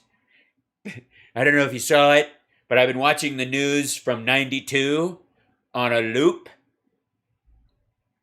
Jesus. When will the MAGAs be embarrassed? I don't know. Jesus. And these folks have the worst kind of AIDS. It gives them the ability to swim all the way from Haiti to the United States. They swam across Mexico through the sand. It's like that gag from it's like the musical in Team America. Jesus Christ. Remember 3 years ago? Oh yeah. They got super duper Mighty Mouse AIDS. There's no shame when you're a patriot. I am a patriot. Oh my God. Congratulations, Bob. And by the way, Bob, and you know, because both my time on Queer as Folk and are dealing with that storyline, and of course helping with AIDS Project Los Angeles and Project Angel Food in Los Angeles back in the 90s, and sitting bedside with people who were passing at the time when everybody was afraid to go and all that, that's something that I take very seriously. But I refuse to give any of that seriousness about that issue to that dickhead. I'm not even going to pretend that was a serious conversation about AIDS. I will not. Because that would be offensive to me. Yeah, he said AIDS was his personal Vietnam. Yeah. Apparently, having bone spurs does not protect you from AIDS. And by the way, technically speaking, if you have any brains at all, you would be concerned, I suppose, if you, and again, this is giving him way too much credit, that there's an HIV problem and that they might bring HIV to the country and blah, blah, blah. We obviously have HIV here and we deal with it all the time. But the idea that that they're just going to roll through the country spreading HIV through sexual contact randomly as what? Is this part of the whole, they're going to Ted Bundy their way across the country, right? Just fucking gross. Shit. STDs were his personal Vietnam? And that's what he meant, though. So, just fucking gross. Yeah, AIDS by osmosis, exactly. Aerial AIDS from Haiti. He's such a creep. And so I'm going to say I refuse to give him any, to allow this to be discussed in any serious way, because it's an absolute fucking cretin. Yeah, so I say Ted Bundy because Ted Bundy's crimes were, how do I say this in a way that won't get me my words literally blanked out on the social media networks, were of a extraordinarily violent sexual nature and ending people's lives at the same time combined. And so the worst, these people he's talking about who are being let out of jail are those kind of people who do those kind of things. So I refer to them as Ted Bundys. That's going to be my nickname for these army of people that are supposedly being dumped out of prisons all over the world in 50 different countries that are being sent to the United States because we have open borders to Ted Bundy their way across the country. See what I'm saying? I'm kind of working my way around the things that we've had a couple of moments where I've talked about these things in the past when we were discussing this. And on Facebook and on YouTube, the audio feed blanked out the words automatically. And that's part of the delay. So I'm trying to just find a way around those and describing these folks as the Bundy Bunch, as the Ted Bundys of the world. There you go. Right. Oh, I thought Hal meant the other Bundys. No, that's why I said Teds. Otherwise, I would just be yes. So this is the code word. Ted Bundys are now the code words for when Trump says they're letting certain kinds of people that do things of an evil sexual nature and of an evil life-ending nature. See how I'm dancing around the languaging? I need a shorthand for talking about those folks. And so they are now called Ted Bundys.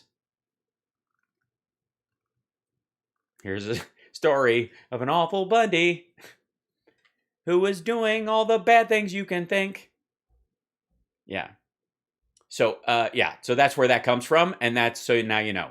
That's our code. Yes, it's the boogeyman idea, but specifically. They're Drappists, if you know what I'm saying. Right. Okay.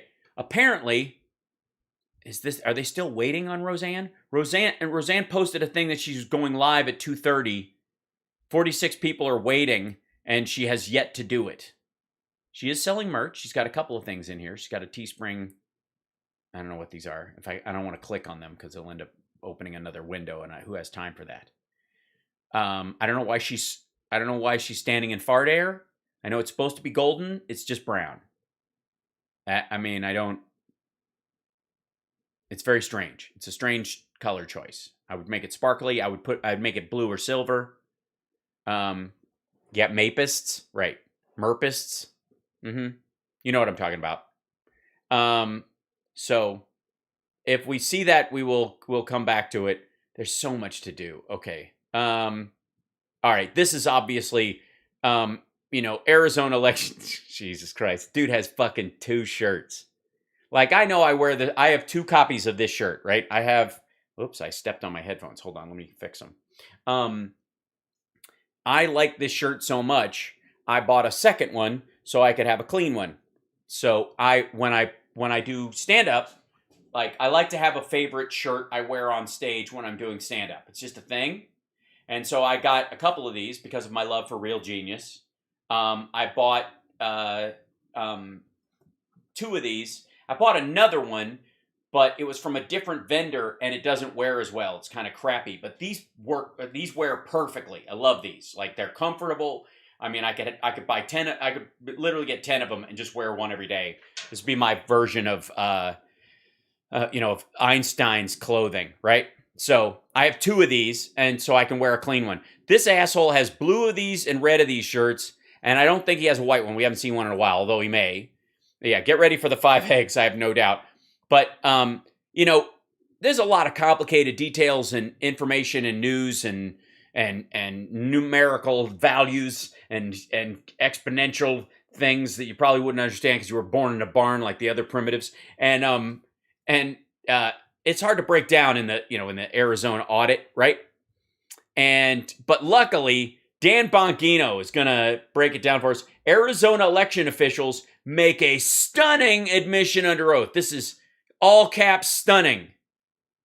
This is why you must put people under oath. Holy cow. By the way, there is no click on this to make more. That's all he says. This is why you must put people under oath. Holy cow. Okay, so this is under oath. Here it comes. A whole 5 minutes and 31 seconds. So clearly we're going to get a deep dive into the real details. Stunning admission under oath. Here it comes. Very exciting. Yeah, all right, here we go. Yesterday, this Maricopa County audit in Arizona, the election audit from 2020. This is really shocking stuff. Yesterday, dude, it was like 3 weeks ago now. They had a hearing up on Capitol Hill. And as Mike Cernovich noted on Twitter, and he's correct, it's really... Oh, I see. You're doing floor scrap stories again. Like Tucker clip yesterday, just do a story, and all you do is just steal Tucker's story, which is just as dumb. And you thought Tucker's story was idiotic. Then you get his take on Tucker's story, which adds another layer of dumb. Now he's just grabbing shit. He's loud. Oh, I'm sorry. I'll bring him down a touch if I can. Fascinating how all the big mouths on the 2020 election, it's all a hoax. It's all a Yeah, it's bullshit. It's a big lie. Conspiracy theory, a rigged election, conspiracy theory losers. It's really incredible. All the people saying that are really brave on Twitter. And then when you get them up under oath, like they were on Capitol Hill yesterday, a lot of these Arizona County election officials, kind of weird how they tell a different story, no? All right, let's see. What's the different story that they tell? What is the big, stunning revelation? Let's see. Here's part one of this yesterday. I have two cuts from this. Here's an excellent Congressman, Andy Biggs, from Arizona. An excellent Congressman, Andy Biggs. Words no one says except Andy Biggs into a mirror. Asking these Maricopa County officials some questions. Hey, did you guys delete a bunch of files? Is this standard practice? That'll be part two. Why did you delete a bunch of files? They take them off the machines and they store them elsewhere. Listen to the hemming and hawing and the lack of a straight answer by Maricopa County election officials who can't seem to give a straight answer as to why they deleted a bunch of files. Check this out. Is it standard practice to delete files off a server after an election, Mr. Bennett? I hope not. So, Mr. Gates, will you agree with that? By the way, these are all Republicans that are answering him. I would say that it is appropriate to maintain files, and that's exactly what we did. We deleted the deleted files that have been discussed. They were archived. So you admit- Yes, you make a permanent copy on a CD-ROM because a hard drive can break down, it can get corrupted, and then you delete it off the other stuff because you're going to use that for the next election, and there's no reason to double up on stuff because can you imagine if all the details from previous elections were still on the servers mixing and mingling when the Arizona audit happens? Yeah, this is dumb. You guys did delete, Maricopa County did delete files off the server after the election. That are archived. Yeah, and so when you released these servers and this information to the auditors to begin with, they didn't have access to those archived files at first. Is that fair to say? They did not subpoena those. That's correct. Okay, so you didn't feel obligated. That's because they're stupid. They didn't ask for the records. They asked for the machines. Because they're stupid. Because they have no experience auditing elections. This would be really obvious to anyone. Now, once they had access to those archive materials, which they asked for later, they realized that they were barking up stupid trees the entire time. To turn that over then to them. We responded to the subpoena. Okay. Mr. Bennett, your response to that? I find it, frankly, laughable to suggest that a county, in response to a subpoena, could say we will delete files from the hard drives and materials that we give to the auditors because we have those files archived on data that we did not give to the auditors when the subpoena said turn over all the records related to the election. So just to be clear, folks, because you just heard, now it's under oath. Everybody's not so much of a smartass anymore. Did you notice that? Those are all Republicans. Yes, I noticed that.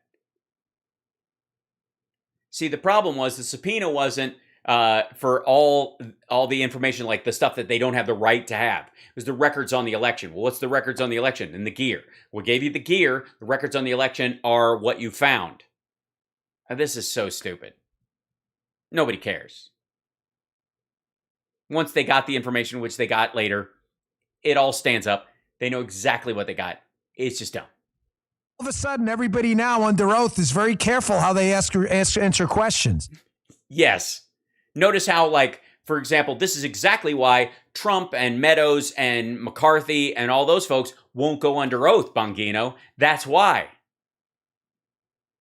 And by the way, when those guys are responding, the last guy especially was saying, I feel, which is like not evidence. It's his perception about how things should go. And he had every right to feel that way.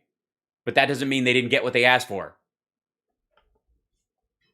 So just to be clear, there was a subpoena issued for all of the election records. Officials in Maricopa County deleted some of the records and put it in an archive and then failed to turn over the archive. And then they got the archive later because they didn't ask for the archive.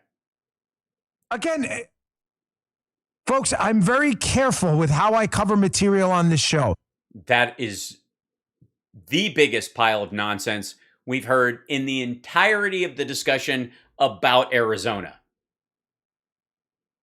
There is no evidence whatsoever that Bongino gives a rat fuck about the details of the information that he gives out on the show.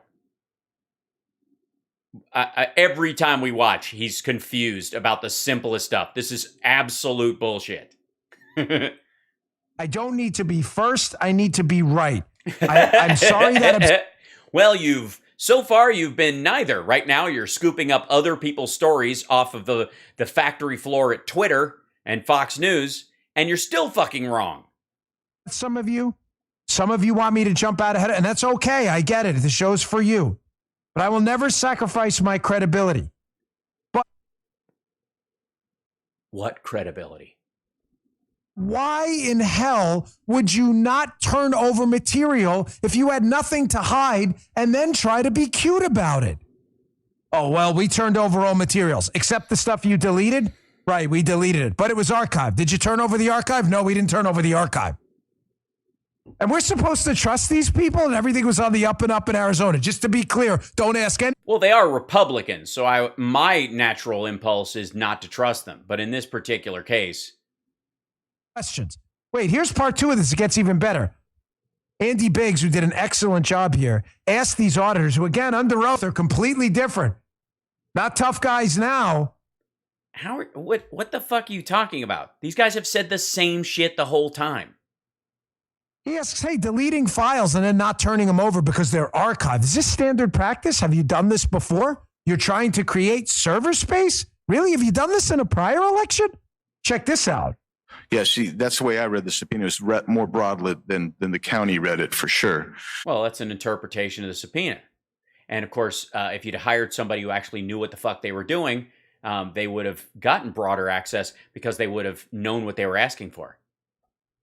So your Twitter account mentions that the purging of the 2020 election database in the beginning of February is a standard practice. Can you please confirm for me that that's what you do for all elections? After all elections, you do that? I cannot confirm that for you today, but we can certainly get you that answer, Congressman. Thank you. Mr. Chairman, can you confirm that today or not? I really can't confirm that either today. I just know that because there is limited space on these servers, when you have to run another election, then you have to make room for the additional election data. Also, you have an archive. If you're questioning the archive, then you have a conversation.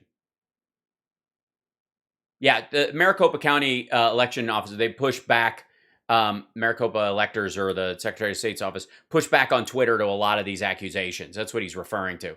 And if you're going to say they took it off of here and the archive that they gave us is not accurate, then you have something to talk about. Who gives a rat fuck if it's still on this drive versus that drive, if it's legitimate.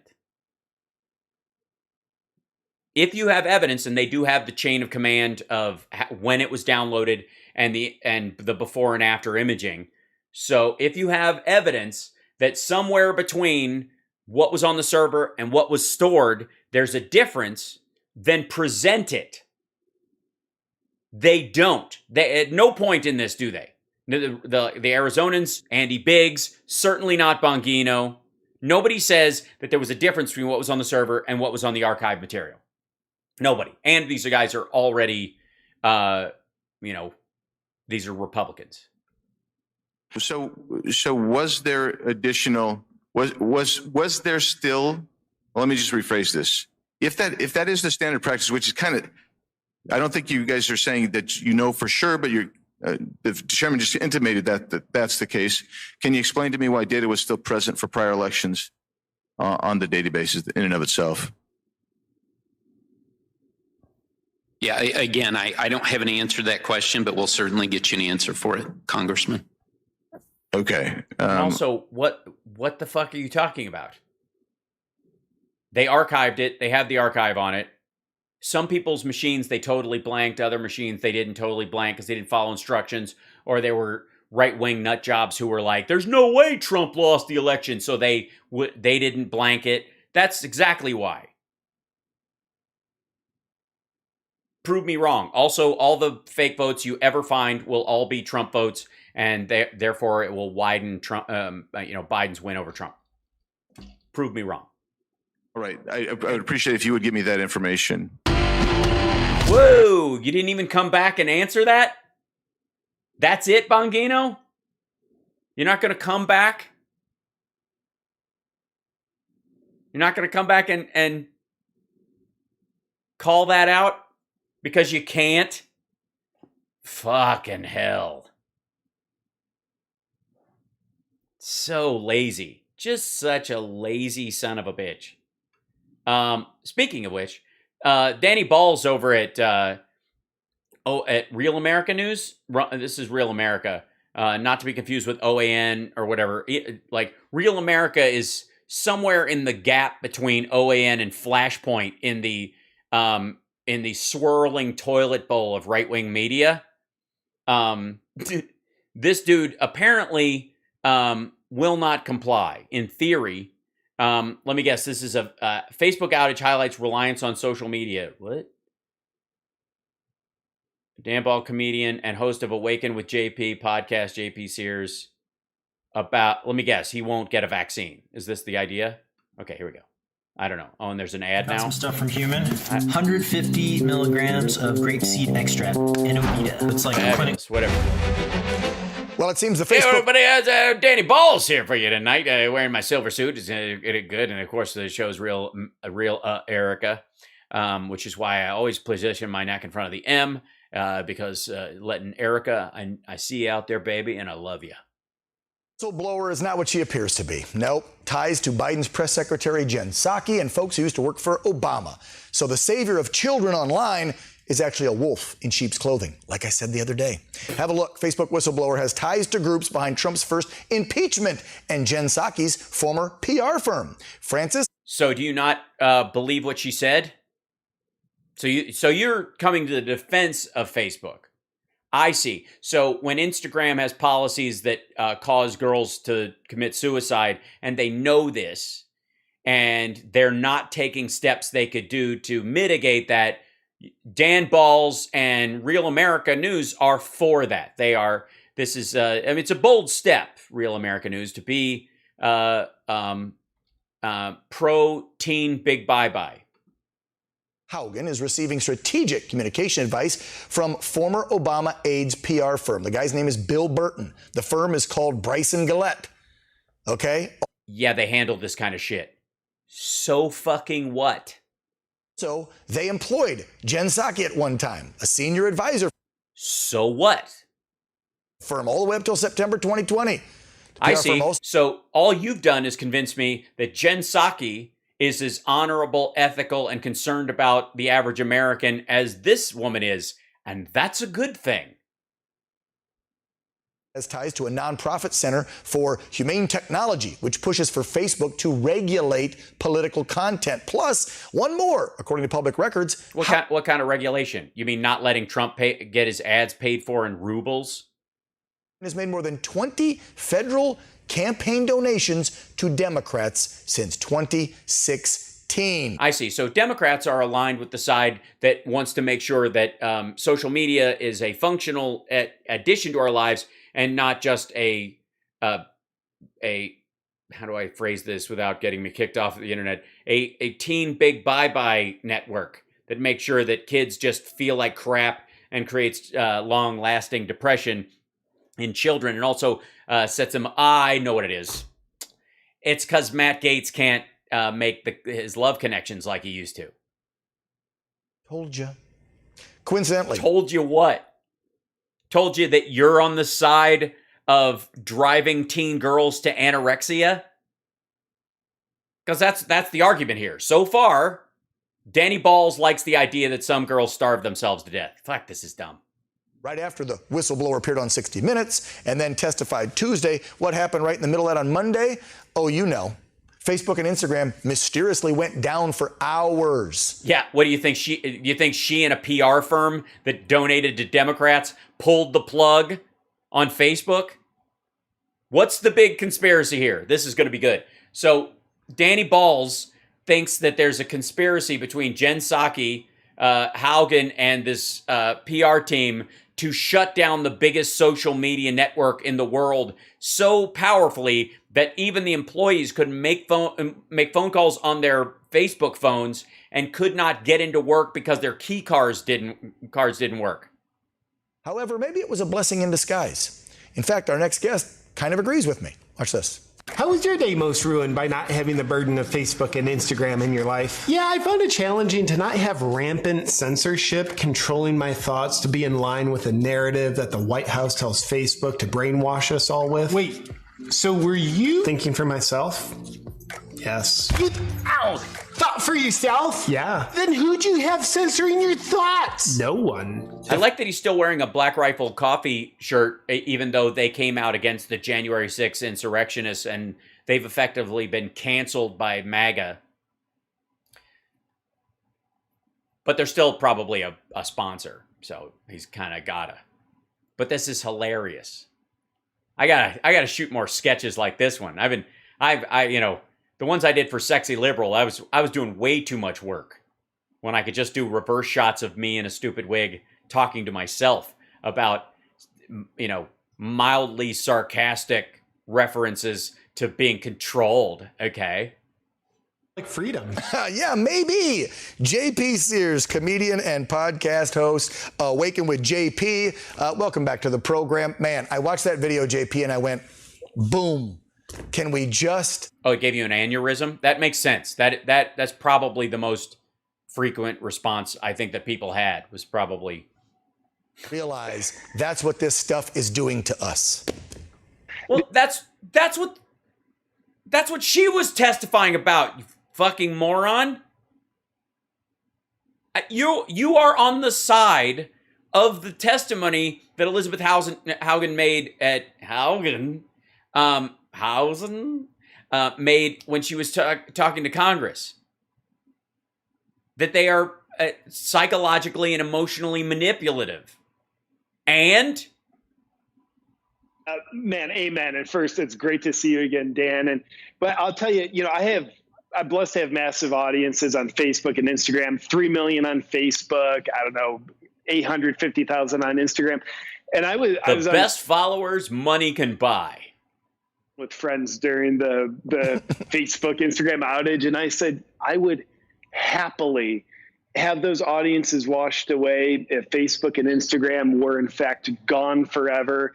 Because obviously they bring some blessings, but also they unfortunately have been delivering a lot of censorship, and they've become a vehicle of tyranny, unfortunately, from the radical. But, it's a profitable vehicle of tyranny for him, so he's not going to leave. Imagine being this fucking dumb.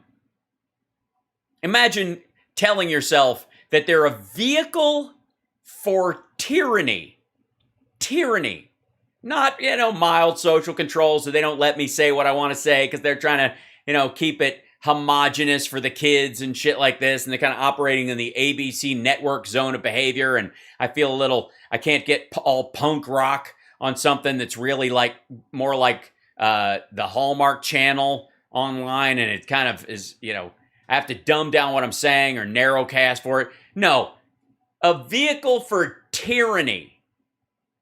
Now, what do they also say is tyranny besides the Biden administration? Clearly China and the Uyghur concentration camps where people are being forced sterilization and there's all sorts of gang sexual attacks on women to control them.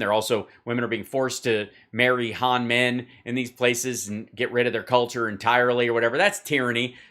And so to this asshole, Facebook is indeed a vehicle for tyranny.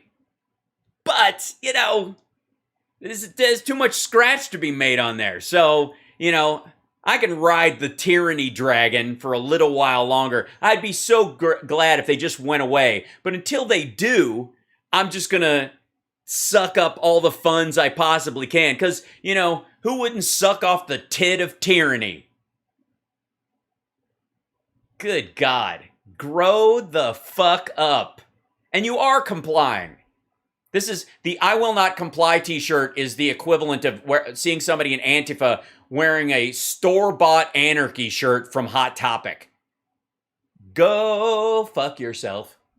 So I was a little depressed that Facebook and Instagram came back. Yeah. And then get off of Facebook and Instagram. What's stopping you? Seriously. What is it? So if the CCP literally had, something, let's say it rhymes with Rick Rock, and you could sign up for that, and it basically made money for the Chinese Communist Party that they would put into their military, and that's where the funding went when you made, when you split your 60-40 or whatever the fuck it is on this alleged Rick Rock. You'd be okay with being on there. Even though they were literally building ships and putting guns in the hands of people who were, shooting at the Indian populace or the Uyghurs or potentially at the Taiwanese people or Hong Kong people. And I'm just, spitballing here or whatever. You'd be cool with that as long as you've made your cut. Is Hal demanding that Antifa spin and knit their own clothes or else they're posers? No, I'm just saying that an anarchy shirt that you buy at a store is ironic beyond measure. If you buy I don't care if you wear one, but if you buy an anarchy shirt, it's hilarious. Just say it. A lot of your bread and butter nowadays, but it's so great to hear you say, because I'm the same way. Yeah, I'm the same way. I would totally be off those things if they didn't make me so much money and feed and give money directly to tyranny. But, as long as I get a small slice of that and only 80% of it goes to tyranny, I mean, it's really worth it, for America. Hate using this crap. If it went away tomorrow, I'd be okay with life. Then get rid of it, fucko. No one is stopping you. There are dozens of other places. Hell, hop on over to Gitter. What's wrong with Gitter? You're on Rumble. You obviously don't give a shit about the bottom of the barrel internet and social media systems that exist. And what they're doing to the conservative and the America First movement, and anybody that wants to speak out about freedom of choice, whether it's this vax or anything, you name it, they censor us, and it's disgusting. And I love that. Well, then don't go on there. They don't censor you. They have their rules. You can. It's their sandbox. You can use their sandbox as long as you play by their rules. If you don't want to play by their rules, get your own fucking sandbox. I don't know why this is, especially on the right wing. This seems so odd. It is a private company. Yes, it's enormous. Yes, the reach is enormous. But tough shit. I don't know why the right wing are so egregious and obvious snowflakes about this nonsense. Get the fuck off Facebook and Instagram. Stand by your ethics, your standards. Have some. All you're telling me is that you legitimately believe that these are tyrannical anti-American organizations that as long as you're making a dime off of it, you don't give a rat fuck. It's so weird. Humor, because I tell people on the show all the time, we need a little bit of levity in our lives. So thank you for pointing out reality through comedy. You're great. Well, air quotes comedy. Yeah, you're welcome. By the way, it's just sarcasm. Sarcasm is what idiots have instead of a sense of humor. Just for the record. Be able to keep my sanity with what's going on in the world if I wasn't able to also laugh at it here and there. Like, I take it seriously. There's a lot of work for us freedom-loving people to do. But what freedom? You have the freedom to get the fuck off of Facebook. It's freedom of choice. You have the choice. You don't have to be on Facebook, asshole. You don't. You don't. You just like making the money off these organizations that you literally say are destroying the country. It'd be one thing if you thought they were a problem and, you know, you weigh the pros and cons. Because that's why I'm on there. I weigh the pros and cons of them. And I go, I would rather not cede that ground to all the QAnon psychopaths and assholes like him who are anti-vax and stuff that seem to flourish on Facebook. And everybody's like, I'm getting the hell off. Well, as long as there are people on there, I'm going to go there and bring my message there and try to push back against some of this stuff. And I feel comfortable doing that. That's worth it to me. That has value. And you know, obviously I'm not on the scale that some of the bigger Facebook people are, but I do have reach. And I'm not going to piss that away, you know, just because I'm, you know, cross my arms and stomp my feet. But this asshole and Danny Balls both think that Facebook is destroying the fabric of America. Understand that. And they're not playing with that language. They allegedly, genuinely believe that shit. In which case, they are still on and making money for an organization that they believe is destroying the fabric of America. In which case, you basically, essentially, hypocritical asshole and his sidecar host. So like, hey, we're here in this beautiful gift called life. Let's not forget that. And if we can even laugh at what we take most seriously, I think we're going to have a joyful journey in this good versus evil battle that we're in. Yeah. Maybe that's the problem. Maybe you had me for a second. I was like, good for you, man. You should be able to laugh at everything. You guys know I believe you can joke about anything, literally joke about anything, as long as it remains a joke. You know, instead of just making slams at people. There's a difference. It's an important distinction. Some people don't know the difference. I do. That's how life is. I don't know that he does. I don't watch his shit, and I don't care to.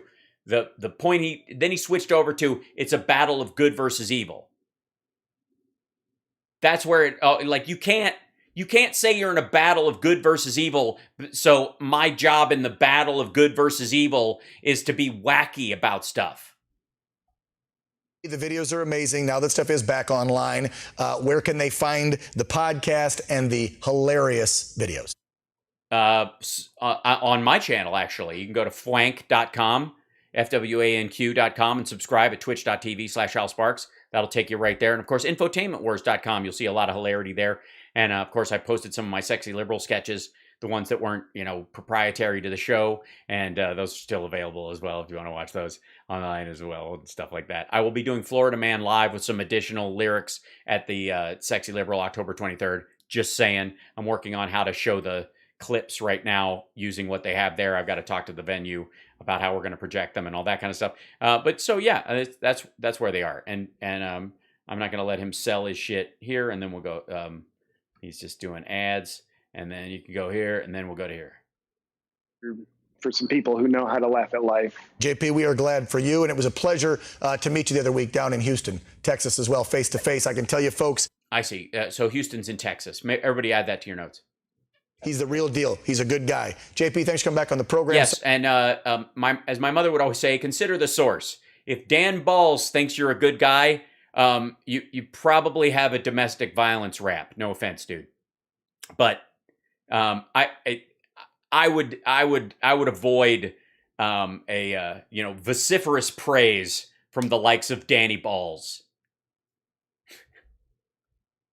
Ran so long today. We got a short show interview here with you, but thank you so much. I just wanted to get that video. Well, yeah, we got to cut away from you, man. I appreciate you being here because we had so much other shit to talk about that nobody cares about. Okay, speaking of shit that nobody cares about, the ever more confused look on Tucker Carlson's face and the weird security officer from Deep Space Nine, but with Rogaine look that Glenn Greenwald has. John Kerry reveals Biden as completely out of the loop on major submarine deal with Australia. Here we go. Let's see if that's the case. This is Glenn Greenwald, journalist. I think that there should be quotes around that, but we'll see. And this is called Who Really Runs the U.S. Government? Glenn Greenwald with Tucker Carlson. Who really runs the U.S. government? I don't know. Oh, and this ad again. I just got my cashback match. No. Is this for real? Yep. We match all the cashback new card members earn at the end of their first year automatically. That is weird. Money, isn't that funny? Woo, or whatever. Match at the end of your first year, only from Discovery. Stand that ad. This for an awful long time. That would be Glenn Greenwald, who writes for Substack. He has been covering. Who writes for Substack. You have a Substack. Substack's not a paper. That's like who writes for Medium. Who writes for LiveJournal. Yeah, I write for Twitter. What the fuck? Security state for decades, saying things that in retrospect have proved to be totally true. We're happy to have him join. No, they haven't. No, they have not. And he's the reason Snowden is trapped in Russia. Fuck him. Glenn, thanks so much for coming on. So as just noted, you have been on the trail of the national security state long before most people thought it was anything more than a conspiracy theory, as we now say. Who do you... The national security state is a conspiracy theory? In what way? Yes, the United States government and its people seek to have security through a security apparatus that is not 100% forthcoming, because anything that you and I know, all of our adversaries know as well, and only a fucking moron would want all your secrets out in the open, because you would just get all your citizens murdered. I think is actually in charge of the government at this point.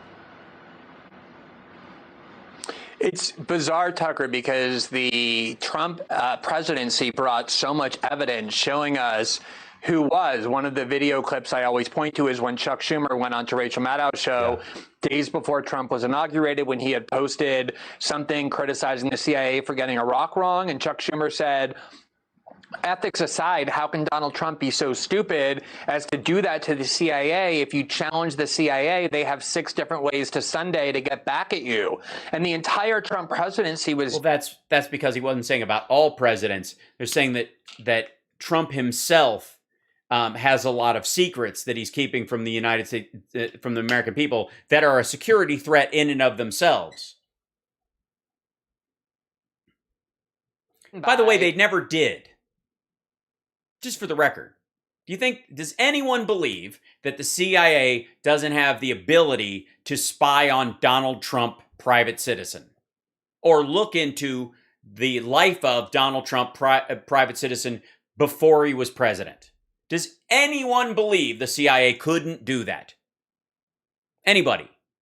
Now, here's the thing. He shit on them while he was in office. Did they? Did the CIA attack him? Did anything that wasn't already in the works or legally available to the SDNY, did anything shockingly, surprisingly leak out through a CIA channel? Did the CIA attack the president of the United States or the former president of the United States at any point in this? No, they did not. All of this stuff is standard law and order, normal, like, searches and seizures, getting a warrant, looking at records. Like, this is all so fucking boringly normal.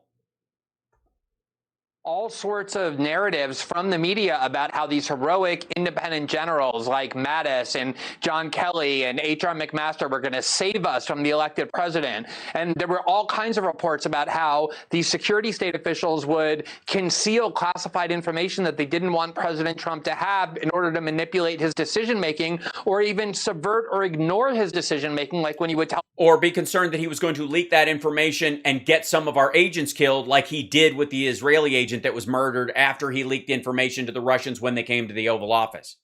He became a security risk.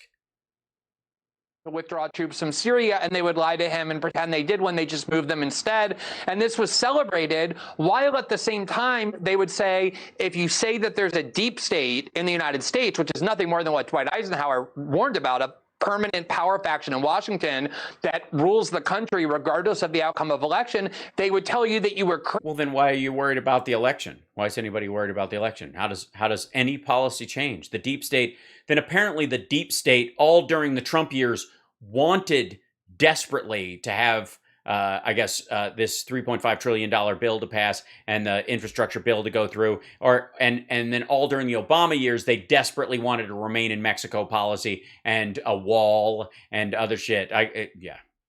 like you were a conspiracy theory, even as they were cheering. No, you're not a conspiracy theory. You're an asshole. What you mean is a conspiracy theorist.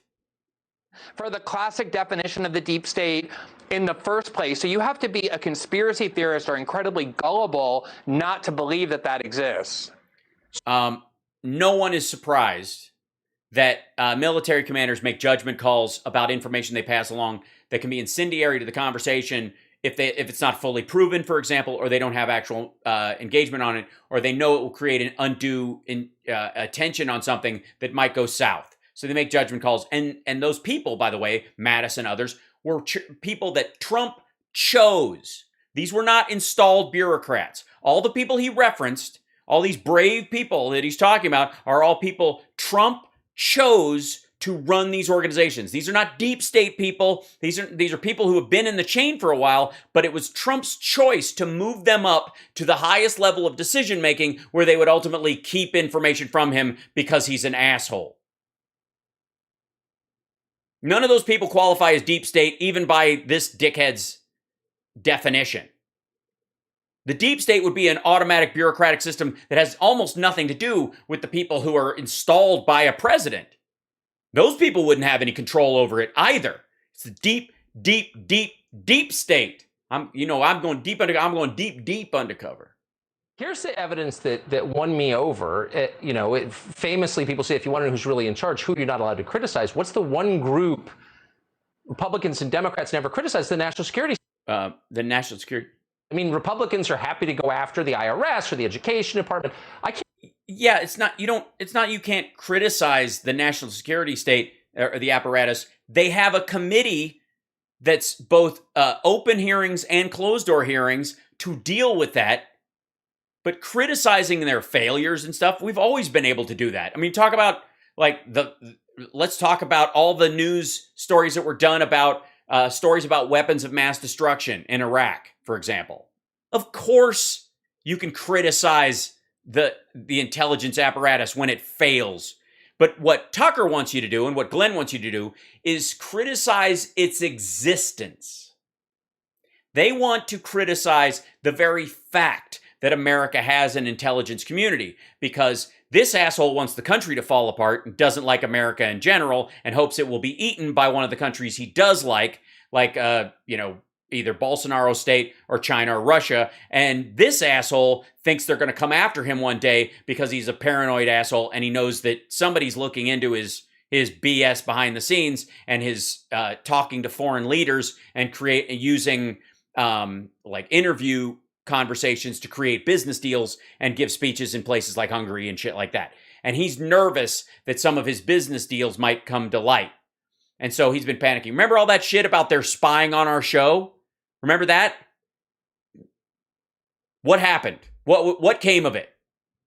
They're spying on Tucker Carlson? I mean, that was weeks we listened to this bullshit. Did any of it come of anything? Nope.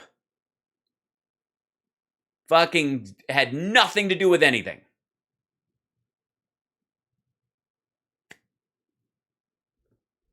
The last time a Republican leader meaningfully criticized DOJ or the Pentagon, and of course Democrats are exactly the same. Meaningfully. Sorry, that's how you get out of Trump shitting on them all the time. That kind of tells you everything, doesn't it? Exactly. And by the way, since the beginning of the Iraq War and the Afghanistan War, presidents on both sides have complained about the intelligence community or members within it, and the truth or lack of truth, or talking, like keeping secret, like black sites and all that kind of stuff. It was actually the subject of multiple debates about Abu Ghraib and torture, and the information that Colin Powell went to the UN with about yellow cake and all that shit. We've been talking about this. Everybody has. This is in and of itself complete bullshit. Of course you can criticize him. Happens all the fucking time. The amazing thing is, I mean, for whatever flaws you want to point to in Donald Trump's comportment and governance, of which I think there are several valid ones, one of the most important things that he did was he deviated from that cage that presidents have been kept in, which is he told the American people that they have been kept in, sure. These security state agents who think that they run the government, and he stood up to them and challenged their orthodoxies and pieties and showed Americans, especially people in the Republican Party on the right, that these institutions are not noble or benevolent, but are highly pernicious. They want to interfere in our domestic politics, and they ought to be deeply distrusted.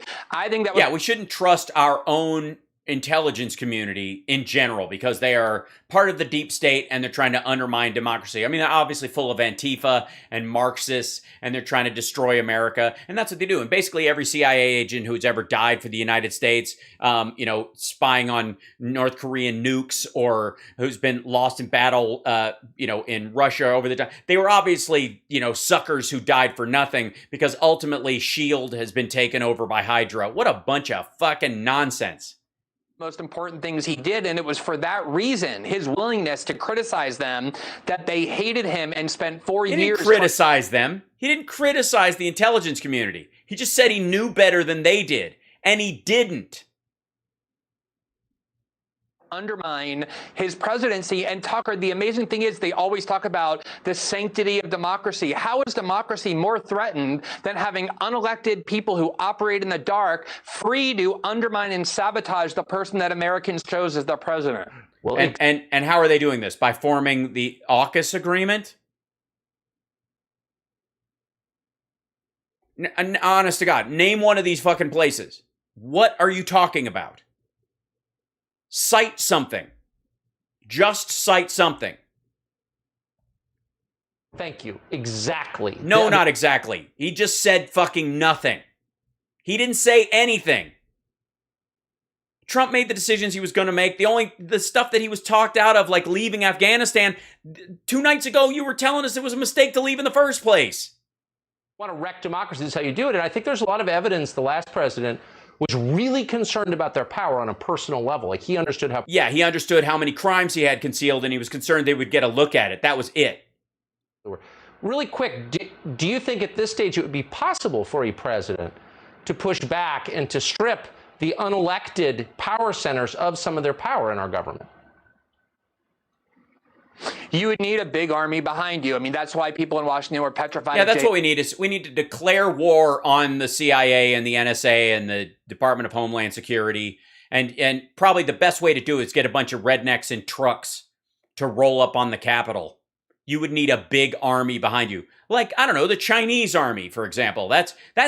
You could find some enemy of my enemy is my friend kind of folks like Putin or Iran or Saudi Arabia, and maybe they could help you attack our own intelligence community. Jesus. Hoover, he kept dossiers through the FBI on every politician in Washington. They do have a lot of amass power. You need the population to rise up against them for that to work. What the fuck do you mean rise up against them? Explain yourself. I mean, this is all fancy language. What the fuck? What are you talking about? What does this mean? I'm trying to get a grasp on this idea that, first of all, he cites deep state when he's talking about people that Trump appointed himself, and other people, like in the case of Colin Powell and the yellow cake stuff, someone that Bush had appointed himself.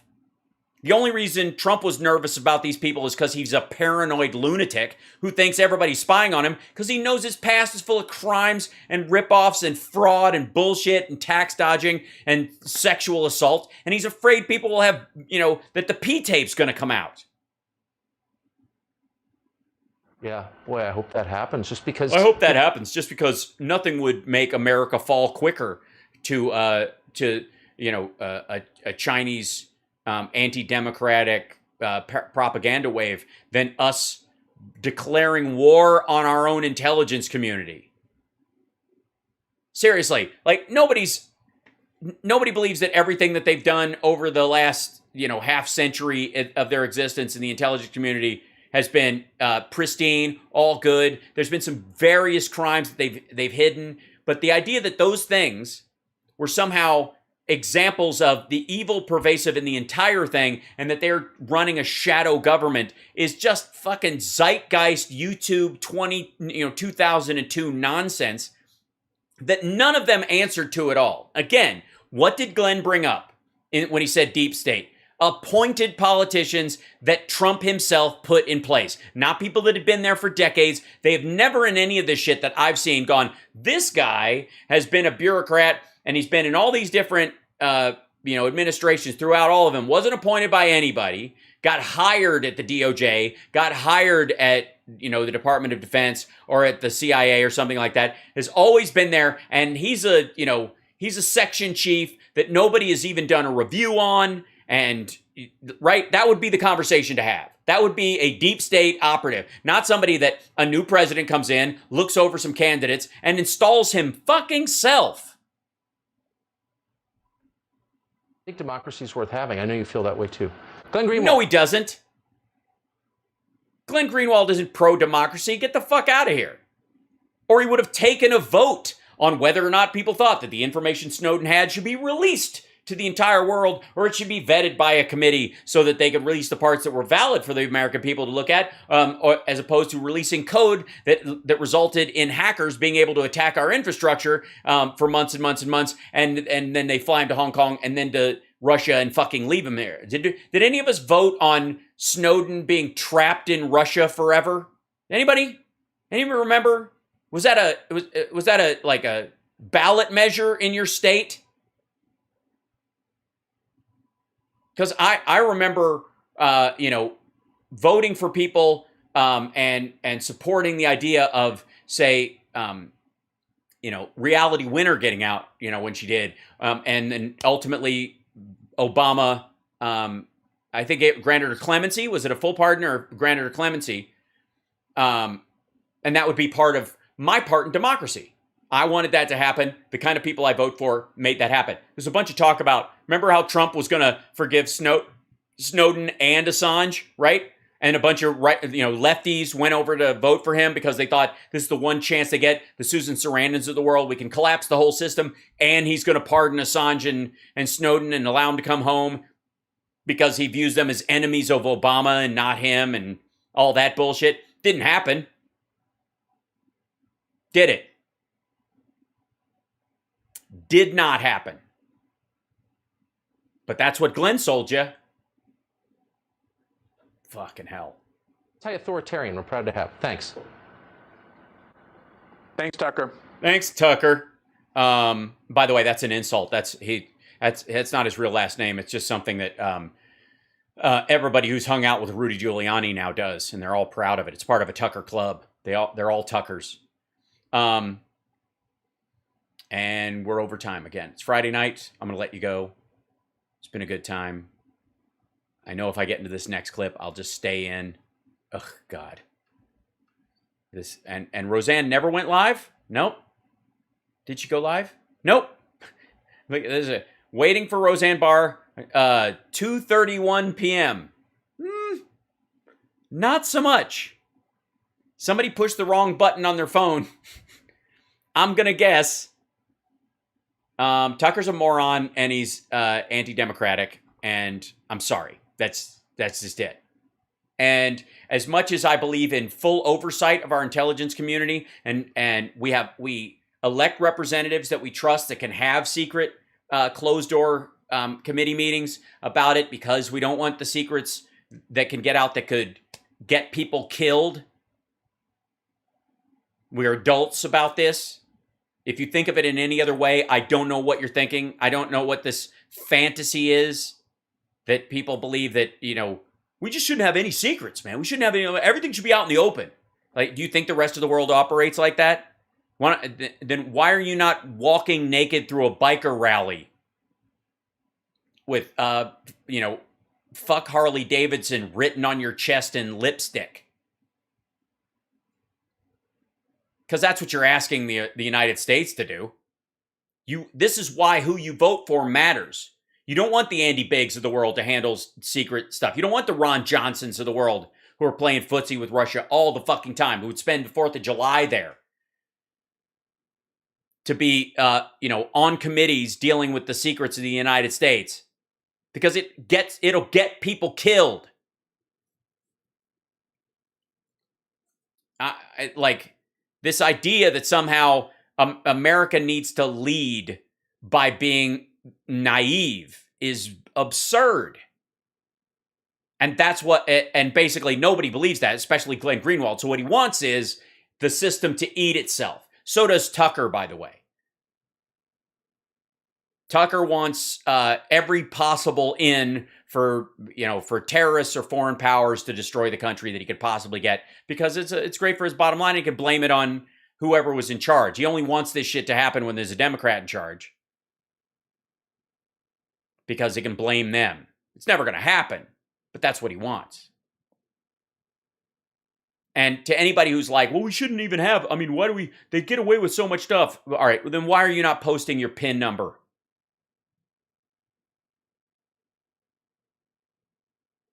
Why do you not have a tattoo of your Social Security number on your forehead? It's absurd. You wouldn't, don't expect anybody as a nation state or another human being to do anything that you wouldn't do yourself, because it would be stupid to do it. And that's exactly what they're counting on. I believe 5 eggs. I'm going to go with that. I think you're right. I think as irritated as I am, 5 eggs. We're giving 5 eggs to Tucker Carlson 5 tonight. eggs. That's right. It's got to be 5 eggs in a month. That's all he gets. Sorry, Tucker. You are now on notice. Eat 2 eggs a day. That's right. 5 eggs. Because you are too hungo. That's right. You are too hungo. Hungo. And you only get 5 eggs. That's it. 5 eggs, Tucker. And 2 of mine are on your forehead. I've got radio tomorrow, so I'm going to kick off and do some reading. I've still got a bunch of stuff to read. I've got Stephanie Grisham's book. I've got the paperwork on. I'll show you guys. I had to. And this is one of those ways. I'm just going to end up. There's a Senate report that came out on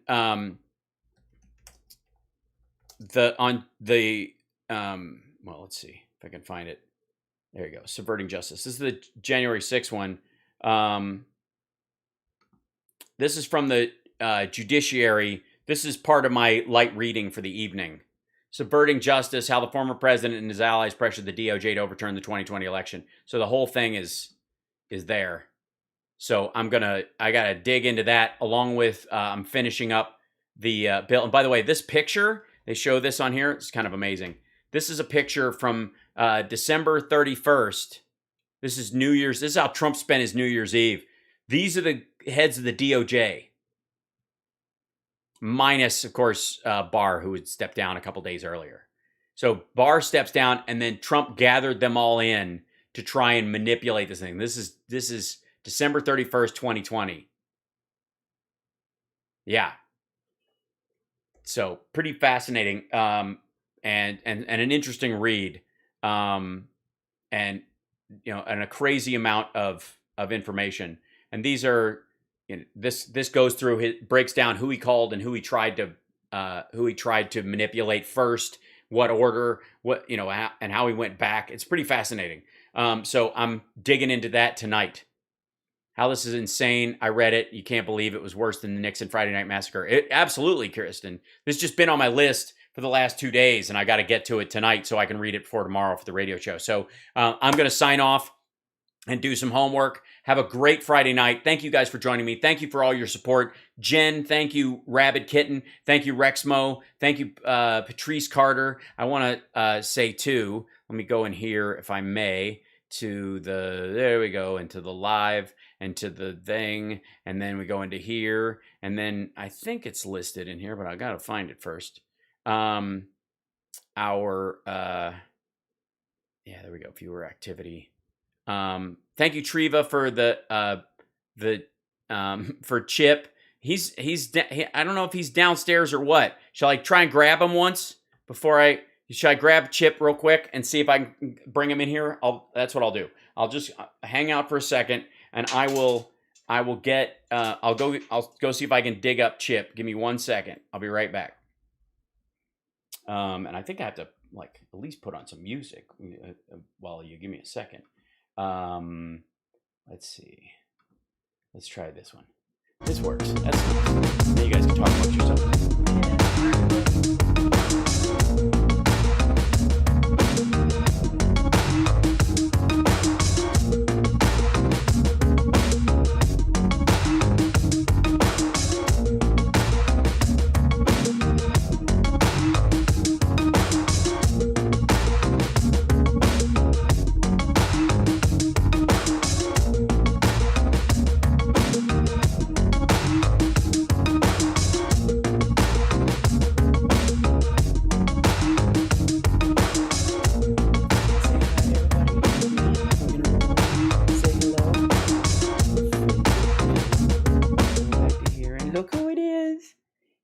Sleeping.